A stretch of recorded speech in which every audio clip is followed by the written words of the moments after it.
സകല ലോകത്തിന്റെയും രാജാവും എന്റെ കർത്താവുമായ നമ്മുടെ ദൈവം വാഴ്ത്തപ്പെട്ടവൻ ആ ധന്യവും നിസ്തുല്യമായ നാമത്തിൽ എല്ലാ പ്രിയപ്പെട്ടവർക്കും സ്നേഹവന്ദനത്തെ അറിയിക്കുന്നു.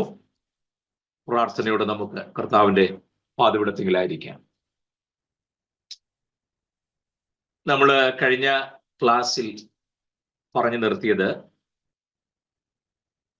ദബർ അദനായ് എന്ന് പറഞ്ഞാൽ ദൈവം വരുത്തുന്ന ക്രമീകരണങ്ങൾ. ആ ഭാഗം പറഞ്ഞാണ് ക്ലാസ് അവസാനിപ്പിച്ചത്. കഴിഞ്ഞ ക്ലാസ്സിലെ വീഡിയോ നിങ്ങൾക്ക് എത്തിക്കാൻ പറ്റിയില്ല. ദൈവം വെച്ചാൽ നാളെ തന്നെ നിങ്ങൾക്ക് ആ വീഡിയോ എത്തിച്ചു തരാൻ ഞാൻ ഉത്സാഹിക്കുന്നതാണ്. പ്രാർത്ഥിക്കുക. എനിക്ക് തോന്നുന്നു നമുക്കിതിന്റെ ഇൻട്രൊഡക്ഷൻ, ഞാൻ അധ്യാപകൻ പഠിപ്പിച്ച നോട്ട്സ് ഒക്കെ നോക്കിയപ്പം 2-3 ക്ലാസ് കൊണ്ട് ഇൻട്രൊഡക്ഷൻ തീരുകയല്ലെന്ന് എനിക്ക് മനസ്സിലായി. 6-7 ക്ലാസ്സെങ്കിലും ഇൻട്രൊഡക്ഷന് മാത്രമായി വേണ്ടി വരുന്നു. അത് ഒഴിവാക്കാമെന്ന് ഞാൻ ആദ്യം തീരുമാനിച്ചുവെങ്കിലും അത് നിങ്ങളോട് ഞാൻ ചെയ്യുന്ന ഒരു അനീതിയും ദൈവസന്നിധിയിൽ നീതിയും അല്ലാത്തത് കൊണ്ട് ഞാൻ ഇൻട്രൊഡക്ഷൻ മുഴുവൻ നിങ്ങൾക്ക് എന്നാൽ ആവോളം വ്യക്തമാക്കി തരാൻ ഞാൻ ഉത്സാഹിക്കും. അങ്ങനെ ആ ഇൻട്രൊഡക്ഷൻ കിട്ടിയെങ്കിലേ നമുക്ക് ഈ ലേഖനങ്ങളുടെ പഠനം അത് എഴുതിയ ശരിയായ അർത്ഥത്തിൽ നമുക്ക് ഉൾക്കൊള്ളാൻ പറ്റുകയുള്ളൂ. അതിന് ആ ഇൻട്രൊഡക്ഷൻ വളരെ അത്യാവശ്യമാണ്. നിങ്ങളെല്ലാവരും പ്രസംഗങ്ങൾ കേൾക്കുന്നവരും വചനം പഠിക്കുന്നവരും പല ബൈബിൾ ക്ലാസ്സിൽ പങ്കെടുത്തവരും ഒക്കെയാണെന്ന് എനിക്ക് നല്ല ബോധ്യമുണ്ട്. പക്ഷെ അവരാരും പറഞ്ഞ രീതിയിലല്ല ദൈവം അനുവദിച്ചാൽ ഞാൻ ഈ തിരുവെഴുത്തുകളുടെ പൊരുൾ തിരിക്കാൻ ശ്രമിക്കുന്നത്. അതുകൊണ്ട് പല കാര്യവും നിങ്ങൾക്ക് ഇതുവരെ കേൾക്കാത്ത രീതിയിൽ വരുമ്പോൾ അതെന്തുകൊണ്ടാണ് അതിങ്ങനെ പറയാൻ കാരണമെന്ന് നിങ്ങൾ തിരിച്ചറിയണമെന്നുണ്ടെങ്കിൽ ഞാൻ ഇപ്പോൾ പറഞ്ഞ ഇൻട്രൊഡക്ഷനൊക്കെ നിങ്ങൾക്ക് വളരെ വളരെ ഇന്നവിറ്റബിൾ ആണ്, വളരെ അത്യന്താപേക്ഷിതമായ ഫാക്ട്സ് ആയതുകൊണ്ടാണ് ഞാൻ ഈ കാര്യങ്ങൾ നിങ്ങൾ ചിന്തിക്കരുത്. പുള്ളി ലേഖനം എടുക്കാന്ന് പറഞ്ഞിട്ട് കുറെ നാളായി ഇൻട്രൊഡക്ഷൻ കൊണ്ട് മാത്രം ഇരിക്കുകയാണെന്നും നിങ്ങൾ പരിഭവമൊന്നും പറയരുത്. ലേഖനങ്ങളുടെ എല്ലാം കൃപയാൽ നോട്ട്സ് എല്ലാം എൻ്റെ കയ്യിൽ അത്യാവശ്യത്തിന് എല്ലാ നോട്ട്സ് എൻ്റെ പക്കലുണ്ട്. ഇനി നോട്ട്സ് ഉണ്ടാക്കാനായിട്ടൊന്നും ഞാൻ ബന്ധപ്പെടണ്ട. എൻ്റെ അധ്യാപകൻ എന്നെ പഠിപ്പിച്ച നോട്ട്സ് കയ്യിലുള്ളത് കൊണ്ട് ആ കാര്യത്തിൽ എനിക്കൊരു പ്രയാസവും ഇതുവരെ കൃപയാലില്ല. പക്ഷെ അതല്ല, ഞാൻ എൻ്റെ നോട്ട്സ് എടുക്കാതെ വീണ്ടും ഞാൻ ഒന്നുകൂടെ നോട്ട്സ് പ്രിപ്പയർ ചെയ്തിട്ടാണ് നമ്മുടെ ക്ലാസ്സുകൾക്ക് വേണ്ടി ഞാൻ ഒരുങ്ങാറുള്ളത്. അപ്പോൾ അതുകൊണ്ട് നമ്മൾ കുറച്ചേ പഠിച്ചുള്ളെങ്കിലും കാര്യകാരണ സഹിതം വ്യക്തമായി പഠിച്ചു പോകണം. കുറെ പഠിപ്പിച്ചു എന്നുള്ളൊരു പേരിനോ പെരുമയ്ക്ക് വേണ്ടിയിട്ടൊന്നും അല്ലല്ലോ നമ്മുടെ ക്ലാസ്. ദൈവം തരുന്നത്രയും നാളുകൾ ദൈവം നമ്മുടെ പക്കൽ ഏൽപ്പിച്ച വിശുദ്ധ തിരുവെഴുത്തിന്റെ തനതായ അർത്ഥം ഒട്ടും തന്നെ കറപുരളാത്ത രീതിയിൽ നമുക്ക് ഗ്രഹിക്കാൻ കർത്താവസരം തരിക എന്നത് മാത്രമേ നമ്മുടെ ക്ലാസ് കൊണ്ട് നാം അർത്ഥമാക്കുന്നുള്ളൂ. വളരെ പ്രാർത്ഥനയോടെ നമുക്കതുകൊണ്ട് ദൈവസന്നിധാനത്തിലായിരിക്കാം. അപ്പൊ ദൈവം വരുത്തുന്ന ക്രമീകരണങ്ങൾ, അതാണ് ദബാർ അദനായ് എന്ന വാക്കുകൊണ്ട് അർത്ഥമാക്കുന്നത്. അപ്പൊ തിരുവെഴുത്ത് എപ്പോഴും നമ്മുടെ ജീവിതത്തിൽ ക്രമീകരണം വരുത്തിക്കൊണ്ടിരിക്കണം. അത് വളരെ അത്യാവശ്യമാണ്. ഞാൻ മുമ്പ് ഒരിക്കല് ക്ലാസ്സിൽ പറഞ്ഞത് ഓർക്കുന്നുണ്ട്. ഈ തിരുവെഴുത്ത് പഠിക്കുക എന്ന് പറയുമ്പോൾ ടീച്ചിങ് അല്ലെങ്കിൽ ടീച്ച് ചെയ്യുക എന്നുള്ളത് ടാൽമീദ്, അതിനകത്ത് നിന്നാണ് ടാൽമൂദ് എന്ന പദം ഉണ്ടായതൊക്കെ ഞാൻ മുമ്പ് പറഞ്ഞിരുന്നു. നിങ്ങൾ ഓർക്കുന്നുണ്ട് ഞാൻ വിശ്വസിക്കുന്നു. ആ ടാൽമീദ് എന്ന വാക്കിന്റെ അർത്ഥം രക്തം ഒഴുകത്തക്ക നിലയിൽ അല്ലെങ്കിൽ ചോര വരത്തക്ക നിലയിൽ ലക്ഷ്യസ്ഥാനത്ത് എറിഞ്ഞു കൊള്ളിക്കുക എന്നാണ്. അതാ ക്ലാസ്. ഇങ്ങനെ തൊട്ടു പോകാനായിട്ടല്ല, അത് കൊണ്ട് അവിടെ മുറിവേറ്റ് ചോര ചാടണം. അങ്ങനെ എറിഞ്ഞു പിടിപ്പിക്കുന്നതിനാണ് പഠിപ്പിക്കുക എന്ന് പറഞ്ഞാൽ വാഴ്ത്തപ്പെട്ട കർത്താവ് കേട്ട ശിഷ്യന്മാരും മനസ്സിലാക്കിയത്. നമുക്ക് പിന്നെ ഇപ്പൊ എങ്ങനെ വെള്ളം പഠിക്കാവുന്ന ഒരു കാലമായതുകൊണ്ട് അതാണ് ഞാൻ മുഖവരായിട്ട് ഇതൊക്കെ പറയാൻ കാരണം. എറിയുമ്പോൾ ചിലപ്പോൾ നന്നായിട്ട് അത് കൊള്ളും, ചിലപ്പോൾ ചോരയൊക്കെ വന്നെന്ന് വരാം, പക്ഷെ അത് ഗുണമായിട്ട് മാറും. Those things that hurts instructs എന്നാണ്. മുറിവേൽപ്പിക്കുന്ന കാര്യങ്ങളാണ് നമ്മളെ ഇൻസ്ട്രക്ട് ചെയ്യുന്നതെന്നാണ്. അപ്പൊ നമുക്ക് അങ്ങനെ തന്നെ പഠിച്ചു പോകാം. ക്ലാസ് ആയതുകൊണ്ടാണല്ലോ. ആരെയും മനപ്പുറം മുറിവേൽപ്പിക്കാൻ ഞാൻ ഒന്നും ശ്രമിക്കാറില്ല. വചനം കൊള്ളുമ്പോൾ മുറിവേൽക്കുകയാണെങ്കിൽ നമ്മൾ രക്ഷപ്പെട്ടു. ഞാൻ മുറിവേൽപ്പിച്ചിട്ട് കാര്യമില്ല. വചനം മുറിവേൽപ്പിച്ചെങ്കിലേ അത് പ്രയോജനപ്പെടുകയുള്ളൂ. ഞാൻ മുറിവേൽപ്പിച്ചാൽ പഴുക്കും. വചനം മുറിവേൽക്കുകയാണെങ്കിൽ നിങ്ങൾ കൂടുതൽ ഫലം കായ്ക്കും. അതുകൊണ്ട് വചനം അതിന്റെ പ്രവൃത്തി ചെയ്യട്ടെ. നമുക്ക് ആ വചനത്തിലേക്ക് വരാം. ദൈവം വരുത്തുന്ന ക്രമീകരണങ്ങൾ. ഞാൻ ഒരു കാര്യം ചോദിക്കട്ടെ. ഒരു 6-7 പോയിന്റ് ഞാൻ നിങ്ങൾക്ക് മുൻപ് പറഞ്ഞു തന്നിരുന്നു. ഞാനത് വിശദീകരിച്ചോളാം. അതിനു മുമ്പ് ഈ ലേഖനങ്ങളൊക്കെ എഴുതാനുള്ള കാരണം എന്താ എന്നൊന്നോളം ചിന്തിക്കണം, പഠിക്കണം. അതിന് നമ്മൾ ചെയ്യേണ്ടതുണ്ട്. നമ്മുടെ ലേഖനങ്ങളുടെ പഠനം നമ്മൾ ചെയ്യുമ്പോൾ ലേഖനം പഠിക്കാൻ തുടങ്ങേണ്ടത് എവിടാന്നറിയാമോ? ഒലുമലയിൽ നിന്ന് തുടങ്ങണം. എന്ന് പറഞ്ഞാൽ എന്താ? അവിടുന്നല്ലേ കർത്താവ് സ്വർഗ്ഗാരോഹണം ചെയ്തു പോയത്? അതെ, അവിടുന്ന് തുടങ്ങിയെങ്കിലേ ലേഖനങ്ങൾ എന്തിനാണെന്നുള്ളത് നമുക്ക് പിടികിട്ടും. ക്ലിയർ ആകുന്നുണ്ടോ? നമുക്ക് ആ വാക്യം ഒന്ന് നോക്കാം. നമുക്ക് ആദ്യം മർക്കോസിന്റെ സുവിശേഷത്തിൽ 16-ാം അധ്യായത്തിലേക്ക് വരാം. നിങ്ങൾക്ക് സംശയം തോന്നരുത്, മത്തായിയുടെ സുവിശേഷമാണല്ലോ ആദ്യം ഉള്ളത്. അത് വായിക്കാതെ പാസ്റ്റർ എന്തിനാ മർക്കോസിന്റെ സുവിശേഷത്തിലേക്ക് പോയി ചിന്തിക്കരുത്. മർക്കോസ് ആണല്ലോ ആദ്യം എഴുതിയത്.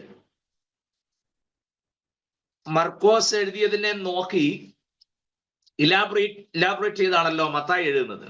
അപ്പൊ അതുകൊണ്ട് മർക്കോസ് സുവിശേഷം നമുക്ക് ആദ്യം വായിക്കാം, രണ്ടാമത് മത്തായി സുവിശേഷം വായിക്കാം. 16-ാം അധ്യായത്തിന്റെ 15-16 ഒന്ന് വായിച്ച്. മർക്കോസ് 16-ാം അധ്യായം 15-16 വാക്യങ്ങൾ. അതിനുശേഷം മത്തായി 28-19 നമുക്ക് വായിക്കാം.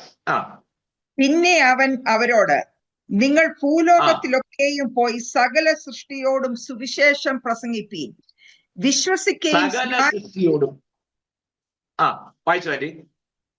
വിശ്വസിക്കുകയും സ്നാനമേൽക്കുകയും ചെയ്യുന്നവൻ രക്ഷിക്കപ്പെടും. വിശ്വസിക്കാത്തവൻ ശിക്ഷാവിധിയിൽ അകപ്പെടും. വിശ്വസിക്കുന്നവരാ മതി. അപ്പോൾ നിങ്ങൾ പുറപ്പെട്ട് എന്തു ചെയ്യണം? സകല സൃഷ്ടിയോടും എന്തു പറയണമെന്ന്? സുവിശേഷം പ്രസംഗിക്കണം. എന്താ പ്രസംഗിക്കേണ്ടത്? സുവിശേഷം. ഞാൻ പറഞ്ഞ വാചകം മറന്നു പോകരുത്. ലേഖനങ്ങളുടെ പഠനം ആരംഭിക്കേണ്ടത് ഒലുമലയിൽ നിന്ന് വേണം. അപ്പൊ നിങ്ങൾക്ക് ഒരു സംശയം ഉണ്ടാകും, ഇതെന്നെ ഇങ്ങനെ പറഞ്ഞു. ഞാൻ അതിന്റെ ക്ലാരിറ്റി പിന്നെ തരാം. സഭ തുടങ്ങിയിട്ടില്ലല്ലോ, പിന്നെ ഏത് സഭയുടെ കാര്യം പാസ് അവിടെ കൊണ്ട് കെട്ടുന്നേ എന്നൊന്നും നിങ്ങൾ ചോദിക്കരുത്. സഭ തുടങ്ങിയല്ലോ എന്നുള്ള ഞാൻ പറയാം. അപ്പോൾ അവിടെ മുതൽ തുടങ്ങിയെങ്കിൽ നമുക്ക് ഇതിന്റെ അകക്കാമ്പ് പിടികിട്ടു. കർത്താവ് അവിടെ വെച്ച് പറഞ്ഞു, നിങ്ങൾ ഒന്നാമതായി ചെയ്യേണ്ട സകല സൃഷ്ടിയോടും പറയേണ്ടത് എന്താണ്? സുവിശേഷമാണ്. അല്ലെ ഞാൻ നിന്റെ വാലല്ല തലയാക്കാവുന്നല്ല.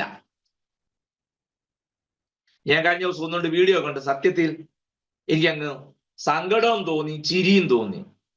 ചിരി തോന്നിയെന്നല്ല, ഞാൻ ഒരുപാട് ചിരിച്ചു. ഒരാള് ബന്ധനം അഴിക്കുന്ന ശുശ്രൂഷ നടത്തുക. അപ്പൊ പുള്ളി ഒരു കയറും കൊണ്ടാ വന്നേക്കുന്നത്. അപ്പൊ ഏറ്റവും മുമ്പിൽ നിൽക്കുന്ന ആണ്ടിൽ ആ കയറിന്റെ കഷ്ണം കൊടുത്തേച്ച് അഴിച്ചാട്ടെ, യേശുവിന്റെ നാമം പറഞ്ഞ് അഴിക്കാൻ പറഞ്ഞു. അഴിക്കുന്നു. അടുത്ത ആളുടെ കൊടുത്തേ, പുള്ളിക്കാരൻ അഴിക്കുക. ഇങ്ങനെ എല്ലാവരെ കൊണ്ട് ഈ കയറ് കെട്ടുക, അഴിപ്പിക്കുക. പുള്ളി അങ്ങനെ എല്ലാവരുടെയും ബന്ധനം അഴിച്ചു. പക്ഷെ അത് ഏതൊരു കാര്യം കൊണ്ട് അവനെ ഒന്ന് കെട്ടിയിട്ടിരുന്നെങ്കിൽ എത്ര നല്ലതായിരുന്നു. ഞാൻ ആലോചിച്ചു പോകും. കുറച്ചുകൂടെ നല്ല കാരണമായിരുന്നു അവനെ കെട്ടിയിടായിരുന്നു. അപ്പൊ ഇതെന്താണെന്ന് അറിഞ്ഞുകൂടാ. മനസ്സിലായില്ലേ? പിന്നെ അത് കഴിഞ്ഞ പുള്ളി ഉടനെ ഒരാളുടെ പാസ്പോർട്ട് മേടിച്ചു പുള്ളി തന്നെ സീൽ ചെയ്യുന്നു. വിസ പുള്ളി സീൽ ചെയ്യുക യേശുവിന്റെ നാമത്തിൽ. ഞാൻ ഓർക്കുക, പരിശുദ്ധാത്മാവ് ഇതെല്ലാം കണ്ടിട്ട് എങ്ങനെ സഹിക്കുന്നെന്ന്. അല്ലെ, നമ്മുടെ ശുശ്രൂഷ ലക്ഷ്യം തന്നെ മാറിപ്പോവല്ലേ? അല്ലേ? ഞാൻ നിന്നെ വിദേശത്തേക്ക് അയക്കും, അതൊരു വലിയ അനുഗ്രഹമാണോ? അമേരിക്കയ്ക്കോ കാനഡയ്ക്കോ ഒക്കെ പോകുന്നുള്ളത് മോശമായിട്ടാണോ ഞാൻ പറഞ്ഞത്? അല്ല. അമേരിക്കയിലും കാനഡയുള്ള ഒരു ക്ലാസ്സിൽ പങ്കെടുക്കുന്നുണ്ടല്ലോ. മോശമാണെന്നല്ല ഞാൻ പറഞ്ഞത്. അവിടെ ഉള്ളവർക്ക് ഇന്ത്യ ഒരു വിദേശ രാജ്യമല്ലേ?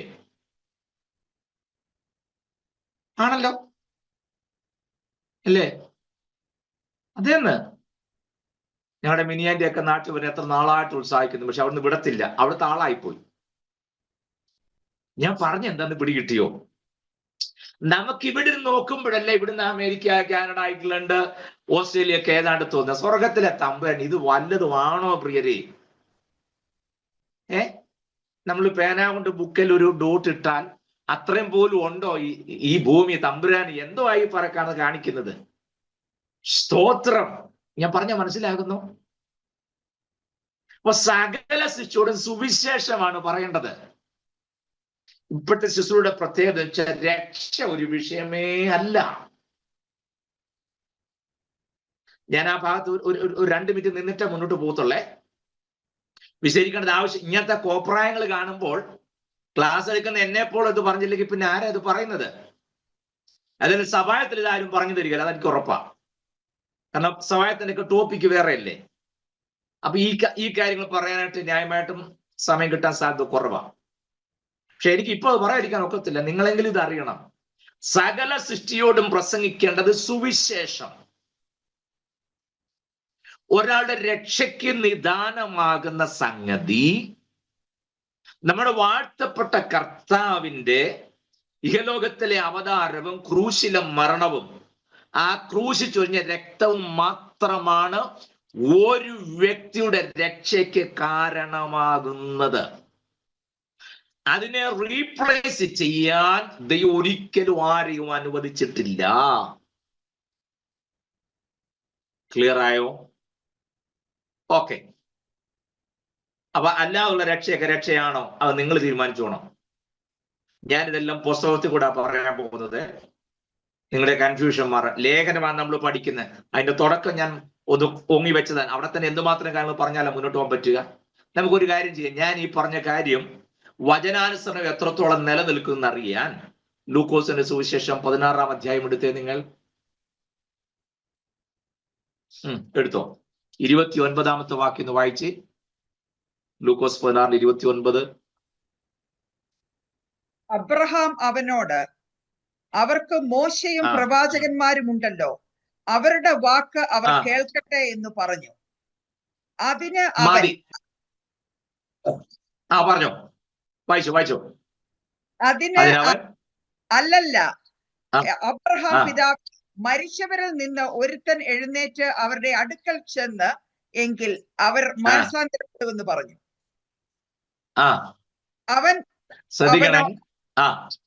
അവർ മോശയുടെയും പ്രവാചകന്മാരുടെയും വാക്ക് കേൾക്കാഞ്ഞാൽ മരിച്ചവരിൽ നിന്ന് മോശയുടെയും പ്രവാചകന്മാരുടെയും വാക്ക് കേൾക്കാഞ്ഞാൽ മതി. ഇനി ഞാൻ പറയാം, സംഭവം പറയാം. നമുക്ക് എല്ലാവർക്കും അറിയാവുന്ന ഒരു സംഗതിയാണ്.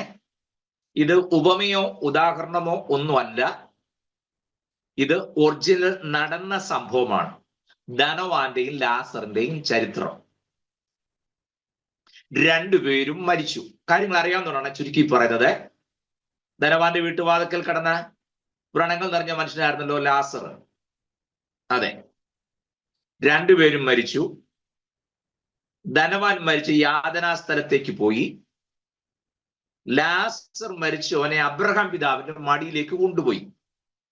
അബ്രഹാം പിതാവിന്റെ മടി എന്ന് പറഞ്ഞാൽ അബ്രഹാം ഇങ്ങനെ ഇരിക്കുന്നു, ഒരു ഭയങ്കര മടി. മരിക്കുന്നവരെല്ലാം വന്ന മടി കയറി ഇരിക്കുകയാണ് നല്ല അർത്ഥം. വിശുദ്ധന്മാർ വിശ്രമിക്കുന്ന സ്ഥലത്തിന് ആലങ്കാരികമായി കൊടുത്ത ഒരു പദപ്രയോഗം മാത്രമാണ് അബ്രഹാമിന്റെ മടി. അത്ര സേഫ് ഒരു കംഫർട്ട് സോൺ ആണെന്ന് നമുക്ക് ബോധ്യമാക്കാൻ. അല്ലാതെ അബ്രഹാം ഇങ്ങനെ പത്രം വീശിക്കൊണ്ടിരിക്കുന്ന ചൂട് കാരണം അപ്പം മരിക്കുന്ന ആളുകളെല്ലാം ഒന്ന് ഓരോരുത്തരോരുത്തർ ഇങ്ങനെ മടി കയറിയിരിക്കുക എന്നുള്ള അവിടെ ചിന്തയൊന്നും വരരുത്. എനെയോ അബ്രഹാം പിതാവിന്റെ മടിയിൽ ലാസർ വന്നു. ഇപ്പോൾ ധനവാൻ യാതനാ സ്ഥലത്ത് കടന്നുകൊണ്ട് പറയുകയാണ്, അബ്രഹാം പിതാവേ, ലാസറിനെ ഒന്ന് വിടണം. എന്തിന്? എന്റെ ആൾക്കാരെല്ലാം അവിടെ ഉണ്ടല്ലോ, അവരോട് ലാസർ എന്ന് പറഞ്ഞിട്ട് അവരൊന്ന് മാനസാന്തരപ്പെടട്ടെ. അപ്പൊ അബ്രഹാം പിതാവ് പറയാണ്, എന്തിനാ ലാസർ പോകുന്നു? അവർക്ക് ന്യായപ്രമാണവും പ്രവാചകന്മാരും ഉണ്ടല്ലോ, മോശയും പ്രവാചകന്മാരും ഉണ്ടല്ലോ എന്ന് പറഞ്ഞു. ഉടനെ ഇവൻ പറയുന്നു, അല്ലല്ല, മരിച്ചവരിൽ നിന്ന് ഒരുത്തൻ ചെന്ന് പറഞ്ഞാൽ അവർ പെട്ടെന്ന് വിശ്വസിക്കും. അപ്പോൾ പറയാം, അങ്ങനല്ല, മോശയുടെയും പ്രവാചകന്മാരുടെ വാക്ക് കേൾക്കാഞ്ഞാൽ അവർ ഗുണപ്പെടുന്നില്ലെങ്കിൽ വേണ്ട. നിങ്ങൾ ഇതിനകത്ത് നിന്ന് എന്താ മനസ്സിലാക്കിയേ? ഇന്നിപ്പോ ഒരാൾ രക്ഷിക്കപ്പെടണം എന്നുണ്ടെങ്കിൽ മരിച്ചവരിൽ ഒരാൾ ചെന്ന് പറയാൻ രക്ഷപ്പെട്ടു. ഭയങ്കര അത്ഭുതം. ഇപ്പൊ മരിച്ച എത്ര പേരെ എഴുന്നേപ്പിച്ചിരിക്കുന്നല്ലേ? പിന്നെ ഭയങ്കര മിനിസ്ട്രി അല്ലേ? സ്തോത്രം. അവിടുത്തെ കറക്റ്റ് ടീച്ചിങ് നോക്കിക്കേ. മരിച്ചവരിൽ നിന്ന് ആരും ചെന്ന് പറയണ്ട, അവർ മോശയുടെയും പ്രവാചകന്മാരുടെ വാക്ക് കേട്ടാൽ മതി എന്ന് പറഞ്ഞാൽ എന്താ അർത്ഥം? മോശയുടെ വാക്ക് കേൾക്കണമെന്ന് പറഞ്ഞാൽ എന്താ? ന്യായപ്രമാണം എന്നർത്ഥം. കണ്ടോ? ന്യായപ്രമാണവും പ്രവാചക പുസ്തകവും, അതാ മോശയുടെയും പ്രവാചകന്മാരുടെയും വാക്ക് കേൾക്കണമെന്ന് പറഞ്ഞതിന്റെ അർത്ഥം അതാ. അല്ലാതെ മോശ ആ സമയത്തുണ്ടോ കർത്താവിന്റെ കാലത്ത്? ഇല്ലല്ലോ. മോശ മരിച്ചു പോയില്ലേ? മോശയുടെ വാക്ക് കേൾക്കട്ടെന്ന് പറഞ്ഞാൽ അർത്ഥം എന്താണ്? ന്യായപ്രമാണം. അർത്ഥാൽ തിരുവെഴുത്തുണ്ടല്ലോ, അത് കേൾക്കട്ടെ. ഒരാൾ യാതനാ സ്ഥലത്ത് വരാതെ ജീവിതത്തിൽ രക്ഷ പ്രാപിക്കുന്നത് മരിച്ചവരിൽ നിന്ന് ഒരുത്തന്നെ ഉയർത്തെഴുന്നേറ്റ് ചെന്ന് പറഞ്ഞിട്ടോ, ഏതെങ്കിലും അത്ഭുതങ്ങൾ കണ്ടിട്ടോ, ഏതെങ്കിലും വീര്യപ്രവർത്തികൾ കണ്ടിട്ടോ അല്ല ഒരാൾ കൃപയിലേക്ക് വരേണ്ടത്, രക്ഷിക്കപ്പെടേണ്ടത്. മറിച്ച് ഈ വചനം കേട്ടു വേണം രക്ഷിക്കപ്പെടാൻ. നമ്മൾ പണ്ട് പരസ്യത്തിനൊക്കെ പാടുകയായിരുന്നു. ഇപ്പൊ പരസ്യം ഇല്ലാത്തതുകൊണ്ടാണ് ഞാൻ പണ്ടെന്ന് പറഞ്ഞത്. പരസ്യം നടത്തുന്നവരുണ്ട് കേട്ടോ. മുമ്പ് പാടുമായിരുന്നു, സത്യവചനം കേട്ടു നീ വാ, നിത്യജീവൻ നിനക്കേകിടുമേ, നിൻ പേരു ജീവ പുസ്തകത്തിൽ ഉണ്മയായിന്നു എഴുതിയിടുമേ. എങ്ങനെ പറഞ്ഞോന്നാ? ഇവിടെ ഒരുത്തൻ മരിച്ച ഒരുത്തൻ 3-ാം ദിവസം ചാടി എഴുന്നേറ്റു. അവന്റെ സാക്ഷ്യമുണ്ട്. ഫ്ലെക്സിനകത്ത് ആണ് ഇന്നയാളുടെ അനുഭവ സാക്ഷ്യം. അവനാണ് മറ്റ് സ്വർഗത്തിൽ പോയിട്ടും നരകത്തിൽ പോയിട്ടും. പിന്നെ അവന്റെ സാക്ഷ്യം കേൾക്കാനായിട്ട് പ്രധാന വചന ശുശ്രൂഷയ്ക്ക് മുമ്പിന് ഒരു സമയം ക്ഷണിക്കപ്പെട്ട പ്രാസംഗികൻ അവിടെ ഇരിക്കുമ്പോൾ 3/4 മണിക്കൂർ ഇവൻ തകർക്കും. ഞാൻ ഇങ്ങനെ കിടക്കുകയായിരുന്നു, എന്റെ ചുറ്റും ആൾക്കാർ നിൽക്കുന്നു ഞാൻ കണ്ടു. പിന്നെ എന്നെ എടുത്തുകൊണ്ട് പോയി. അവിടുന്ന് ഞാൻ സ്വർഗത്തിൽ ചെന്നപ്പം സ്വർഗത്തിൽ ഞാൻ കണ്ടു. സ്വർഗത്തിൽ കൂടെ ഞാൻ ചുമന്ന നിക്കറാണ് ഇട്ടുകൊണ്ട് നടന്നതെന്ന് ഒരാൾ പറഞ്ഞ കാര്യ. ചുവന്ന നിക്കറിട്ടുകൊണ്ട് നടന്നു, അതുവഴിയാണ് നടന്നത്. പിന്നെ കർത്താവ് പുള്ളിക്ക് മീൻ ചൂണ്ടയിട്ട് പിടിച്ചു കൊടുത്തു. സ്വർണ്ണ മീനെ ചൂണ്ടയിട്ട് പിടിച്ചു കൊടുത്തുന്ന കർത്താവ്. ചൂണ്ടയില്ല കർത്താവിന് പിടിക്കാൻ ഒക്കെയല്ലോ. അവിടെ ആര് ഈ ചൂണ്ടയും വെച്ചുകൊണ്ടിരുന്നത് എനിക്ക് ഇപ്പോഴും മനസ്സിലാവുന്നില്ല. ചൂണ്ട ഉണ്ടാക്കി ആരാണ് സ്വർഗത്തിൽ? ചൂണ്ട ഉണ്ടാക്കിയ സ്ഥിതിക്ക് പ്ലാസ്റ്റിക് വള്ളിയും കാണുമല്ലോ. സ്തോത്രം. ഇത് കേട്ടല്ല ഒരാൾ രക്ഷിക്കപ്പെടേണ്ടത്. പിന്നെയോ അതാ പറഞ്ഞ, അവർ ന്യായപ്രമാണം മോശയുടെയും വാക്ക് കേൾക്കട്ടെ, അങ്ങനെ അവർ രക്ഷിക്കപ്പെട്ടു വരട്ടെ. ഒരാൾ രക്ഷിക്കപ്പെടുന്നത് മൺമറഞ്ഞു പോയ മരിച്ച ഒരാൾ ചാടി എഴുന്നേറ്റിട്ടോ, വീരപ്രവൃത്തി കണ്ടിട്ടോ, ഹീലിംഗ് മിനിസ്ട്രി കണ്ടിട്ടോ അല്ല രക്ഷിക്കപ്പെടേണ്ടത്. അതൊക്കെ അനുഭവിക്കാൻ വേണ്ടെന്നല്ല, പക്ഷെ രക്ഷയുടെ സംഗതി നടക്കേണ്ടത് സത്യസുവിശേഷത്താലായിരിക്കണം. ഞാൻ എന്ത് പറഞ്ഞാൽ ഏക്കുകയെന്നറിയാം, പക്ഷെ പുസ്തകം അങ്ങനെ പഠിപ്പിക്കുന്നേ. ഞാനൊരാളിൽ നിന്നുകൊണ്ട് ഇവിടെ ബഹളം വെച്ചാൽ നടക്കുന്ന കാര്യമാണോ? നീ ആരും ആയിക്കൊള്ളട്ടെ, നിന്റെ കുടുംബ പശ്ചാത്തലം എന്ന് പറയില്ല, കേറി വാ right now in the name of Jesus എന്ന് പറയുന്നത്. ഞാൻ ഇവിടെ കിടന്നുകൊണ്ട് അതുകൊണ്ട് ഒരാൾ രക്ഷിക്കപ്പെടുക എന്ന് പറഞ്ഞാൽ വല്ല കാര്യവും നടക്കുവോ? പ്രിയരെ, വീണ്ടും ജനനം നടക്കുന്നത് എങ്ങനെയെന്ന് ചോദിച്ചാൽ, നിങ്ങളെല്ലാവരും കുടുംബസ്ഥരും ഒക്കെ ആയതുകൊണ്ട് ഞാൻ ആ രീതിയിൽ പറയുമ്പോൾ നിങ്ങൾ തെറ്റിദ്ധരിക്കരുത്. വിശ്വാസം എന്ന ഓവറിയിൽ ദൈവവചനം എന്ന സീഡ് വീഴുമ്പോഴാണ് വീണ്ടും ജനനം നടക്കുന്നത്. ക്ലിയർ ആയോ? വിശ്വാസം എന്ന ഓവറിക്കകത്ത് ദൈവവചനം എന്ന സീഡ്, ഇത് ഞാൻ വെറുതെ പറഞ്ഞില്ല, പുസ്തകം പറയുന്നതാ. കെടുന്ന ബീജത്താലല്ല, കെടാത്തതിനാൽ. കണ്ടോ? ഞാൻ അതുകൊണ്ടാണ് ആ ടെർമിനോളജി അങ്ങനെ ഉപയോഗിക്കാൻ കാരണം. ഈ കെടാത്ത ബീജം വിശ്വാസം എന്ന ഓവറിക്കകത്ത് വീഴുമ്പോഴാണ് ജനനം നടക്കുന്നത്. സ്തോത്രം. വീണ്ടും ജനനം അങ്ങനെ നടക്കുന്നത്. Praise the Lord.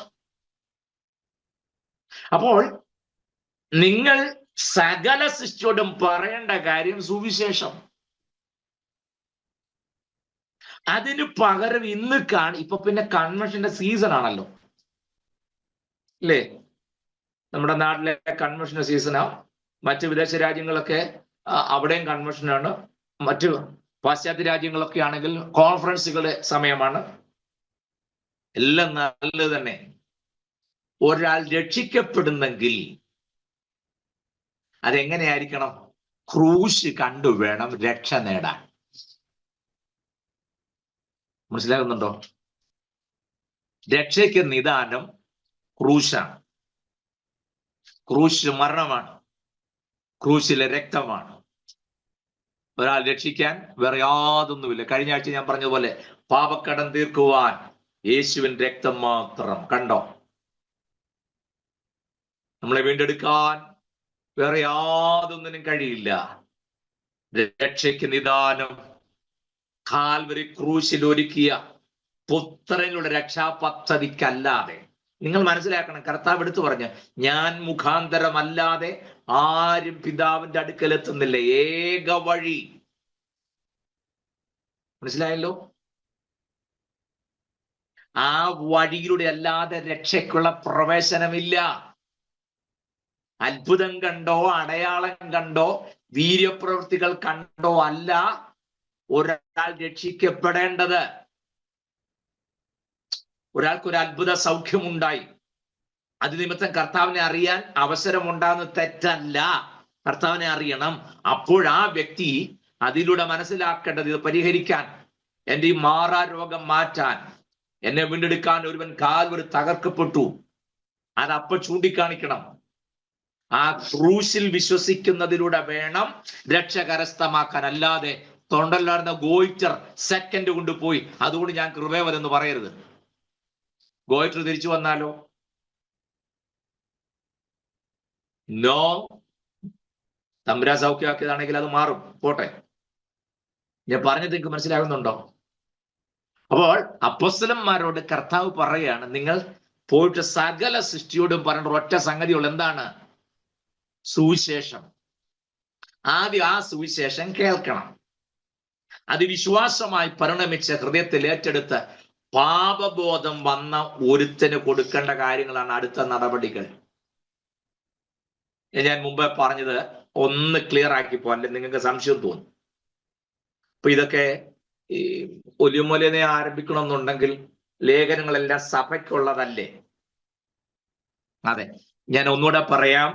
സുവിശേഷങ്ങളൊക്കെ എഴുതപ്പെടുന്നതിന് മുന്നമേ തന്നെ എഴുതപ്പെട്ടതാണ് ലേഖനങ്ങൾ. മറക്കരുത്. അതിന് ശേഷമാണ് സുവിശേഷങ്ങളൊക്കെ എഴുതപ്പെടുന്നത്. അതുകൊണ്ടല്ലേ ലൂക്കോസൊക്കെ നല്ല ഭംഗിയായിട്ട് അപ്പോസ്തല പ്രവൃത്തിയും സുവിശേഷമൊക്കെ നല്ല പരസ്പരം, ലൂക്കോസ് ശേഷം വായിച്ചു തീർന്ന ഉടനെ അപ്പോസ്തല പ്രവൃത്തി വായിച്ചെങ്കിലേ നമുക്ക് ആ ചിത്രം കംപ്ലീറ്റ് ആയിട്ട് കിട്ടൂ. അങ്ങനെയൊക്കെ വരാൻ കാരണം അതാ. ക്ലിയർ ആണെന്ന് ഞാൻ വിശ്വസിക്കുന്നു. ഞാൻ മടങ്ങി വരാം. അപ്പോൾ ശ്രദ്ധിച്ചേ, ഈ ലേഖനങ്ങൾ ഏതായാലും സഭകളെ ഉന്നം വെച്ചാണ് എഴുതുന്നുള്ളത് സംശയമില്ല, അല്ലേ? നമുക്ക് എല്ലാവർക്കും അറിയാം. ലേഖനങ്ങളുടെയൊക്കെ പേര് തന്നെ ഇന്ന സഭകൾക്കെന്ന് പറഞ്ഞ, എഫേസ്യർക്ക് എഴുതിയ ലേഖനം, ഫിലിപ്പിയർക്ക് എഴുതിയ ലേഖനം, റോമർക്ക് എഴുതിയ ലേഖനം, അല്ലേ? അപ്പം കൊരിന്ത് സഭയ്ക്കുള്ള ലേഖനം, ഗലാത്യ സഭയ്ക്കുള്ള ലേഖനം, കൊലോസിലെ സഭയ്ക്കുള്ള ലേഖനം. ഞാൻ കഴിഞ്ഞ ക്ലാസ്സിലും പറഞ്ഞല്ലോ, കൊലോസ്യ സഭയുടെ എഴുതിയ ലേഖനങ്ങൾ, ആ ലേഖനം ഒരു ട്രമൻഡസ് എക്സ്പീരിയൻസ്. അത് വായിക്കുമ്പോൾ പറഞ്ഞറിയിക്കാൻ വയ്യാത്തൊരു അനുഭൂതി ഉണ്ടാകുന്ന ലേഖനമാണ് കൊലോസ് ലേഖനം. ഞാൻ കഴിഞ്ഞ ക്ലാസ്സിലും പറഞ്ഞല്ലോ, പൗലോസ് ഒരിക്കൽ പോലും പോയിട്ടില്ലാത്ത സഭ. അവിടെയുള്ള ആരെയും പൗലോസ് കണ്ടിട്ടില്ല, നേരിട്ട് ആരെയും അറിയത്തില്ല. പക്ഷെ അവർക്കെഴുതിയ ലേഖനം വായിച്ചാൽ പൗലോസ് എന്ന് അവിടെ താമസിച്ച് വേല ചെയ്ത് നേടിയ ആത്മാക്കളും പൗലോസ് സ്ഥാപിച്ച സഭയും പൗലോസാണ് എൻ്റെ അധ്യക്ഷൻ എന്ന് തോന്നിപ്പോവും. അത്ര എന്താ പറയാ, സ്വീറ്റ് ആയിട്ടുള്ള എഴുത്താണ് കൊലോസ് ലേഖനത്തില്. അത് തമ്മിലുള്ള കണക്ഷൻസ് ഒക്കെ എത്ര ഭയങ്കരമാണെന്ന് നോക്കണം. നിങ്ങൾ എപ്പോഴും ശ്രദ്ധിച്ചിട്ടുണ്ടോ? അത് എഫേസ്യ ലേഖനവും കൊലോസ് ലേഖനവും ഒക്കെ തമ്മിൽ എത്ര കണക്ഷൻ എന്നറിയോ? എഫേസ്യ ലേഖനം നമ്മുടെ വാഴ്ത്തപ്പെട്ട കർത്താവിന്റെ ശരീരമായ സഭയെക്കുറിച്ചാണ്. എഫേസ്യ ലേഖനം ശരീരമായ സഭ. എന്നാൽ കൊലോസ് ലേഖനം ശരീരമായ സഭയുടെ ശിരസായ ക്രിസ്തുവിനെ കുറിച്ചാണ്. ആ കണക്ഷൻ ഒക്കെ എന്നെ ഭയങ്കരം, അല്ലേ? സ്തോത്രം. നമുക്ക് ദൈവം അനുവദിച്ചാൽ ഈ ലേഖനങ്ങളൊക്കെ ദൈവം നമുക്ക് അവസരം തരികയാണെന്നുണ്ടെങ്കിൽ ദൈവം തന്ന കൃപയ്ക്കൊത്തുണക്ക് അത് പഠിക്കാൻ നമുക്കൊന്ന് ഉത്സാഹിക്കണമെന്ന് തന്നെയാണ് എൻ്റെ ആഗ്രഹം. പ്രത്യേകിച്ച് എഫേസ്യ ലേഖനമൊക്കെ നിർബന്ധമായി നിങ്ങൾ പഠിച്ചിരിക്കണം. കാരണം ഇപ്പോഴത്തെ ഓരോ വ്യാഖ്യാനങ്ങൾ കേൾക്കുമ്പോൾ സങ്കടം തോന്നുക. പരിശുദ്ധാത്മാവ് ഉദ്ദേശിച്ചത് എന്താ, നമ്മൾ ഈ പറഞ്ഞു വെക്കുന്നത് എന്താ, അതിന് തമ്മിൽ വല്ല ബന്ധമുണ്ടോ? ഒന്നുമല്ല. സ്തോത്രം. അപ്പൊ അതുകൊണ്ട് ഈ ഇപ്പൊ പറയുന്നവർ പഠിക്കുന്നവരെല്ലാം തെറ്റാ പഠിപ്പിക്കുന്ന, ഞാൻ പഠിപ്പിക്കുന്ന മാത്രമേ ശരിയുള്ളൂ, അങ്ങനെ നിങ്ങൾ ചിന്തിക്കരുത്. ആ അർത്ഥത്തിലല്ല, ആ സെൻസിലും അല്ല ഞാൻ പറഞ്ഞത്. ദൈവം നമുക്ക് അവസരം തരുമ്പോൾ പരമാവധി എൻ്റെ ഒറിജിനൽ ടെക്സ്റ്റിലേക്കൊക്കെ പോയി ആ യാഥാർത്ഥ്യം മനസ്സിലാക്കാൻ ശ്രമിക്കുക എന്ന് മാത്രമേ ഉള്ളൂ. ദൈവം നമ്മോട് കാണിക്കുന്ന ഒരു വലിയ കരുണയാണ്. ഈ തലമുറയിൽ, ഈ ഒരു കാലഘട്ടത്തിൽ വചനം ഇങ്ങനെയൊക്കെ പഠിക്കാൻ ദൈവം നമുക്ക് അവസരം തരുന്നല്ലോ. അതിന് ദൈവത്തിന് മഹാദയും കരുണയും. ഞാൻ മടങ്ങി വരുന്നു. നിങ്ങൾ ശ്രദ്ധിക്കണേ, ഈ ഒരു ദൈവസഭ എന്ന ഒരു പെർസ്പെക്റ്റീവ് ഉടലെടുക്കുന്ന എവിടാന്നറിയാമോ? ചർച്ച് എന്ന പെർസ്പെക്റ്റീവ്, സഭ എന്ന ഐഡിയോളജി ആൻഡ് ലിറ്ററേച്ചർ എസ്റ്റാബ്ലിഷ്മെന്റ്, ഇത് മൂന്ന് നമ്മൾ അറിഞ്ഞിരിക്കണേ. ഞാൻ 3 ഇംഗ്ലീഷിൽ അങ്ങ് പറഞ്ഞു വിട്ടല്ലേ? Okay, no problem. ഒന്ന്, സഭ എന്ന പെർസ്പെക്റ്റീവ്, അങ്ങനെ ഒരു ആശയ രൂപീകരണം തന്നെ, അല്ലെങ്കിൽ ആ ഒരു കാഴ്ചപ്പാട് ഉണ്ടാകുന്ന എവിടാന്നറിയാമോ? നിങ്ങൾ എന്നോട് ഒരു കുഞ്ഞുങ്ങൾ യോജിക്കലെന്നറിയാം, എങ്കിലും ഒരു സത്യം ഞാൻ പറയാം. സീനായ് മലയുടെ ചുവട്ടിൽ വെച്ചാണ് സഭ എന്ന പെർസ്പെക്റ്റീവ് ആദ്യം ഉണ്ടാകുന്നത്. മനസ്സിലാവുന്നുണ്ടോ?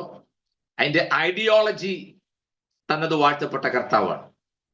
അതിന്റെ ലിറ്ററലായുള്ള സ്ഥാപനം ഉണ്ടായത് അപ്പോസ്തല പ്രവൃത്തി 2-ാം അധ്യായത്തിൽ പരിശുദ്ധാത്മാവ് ഇറങ്ങി വന്ന് സഭ ആരംഭിക്കുമ്പോൾ.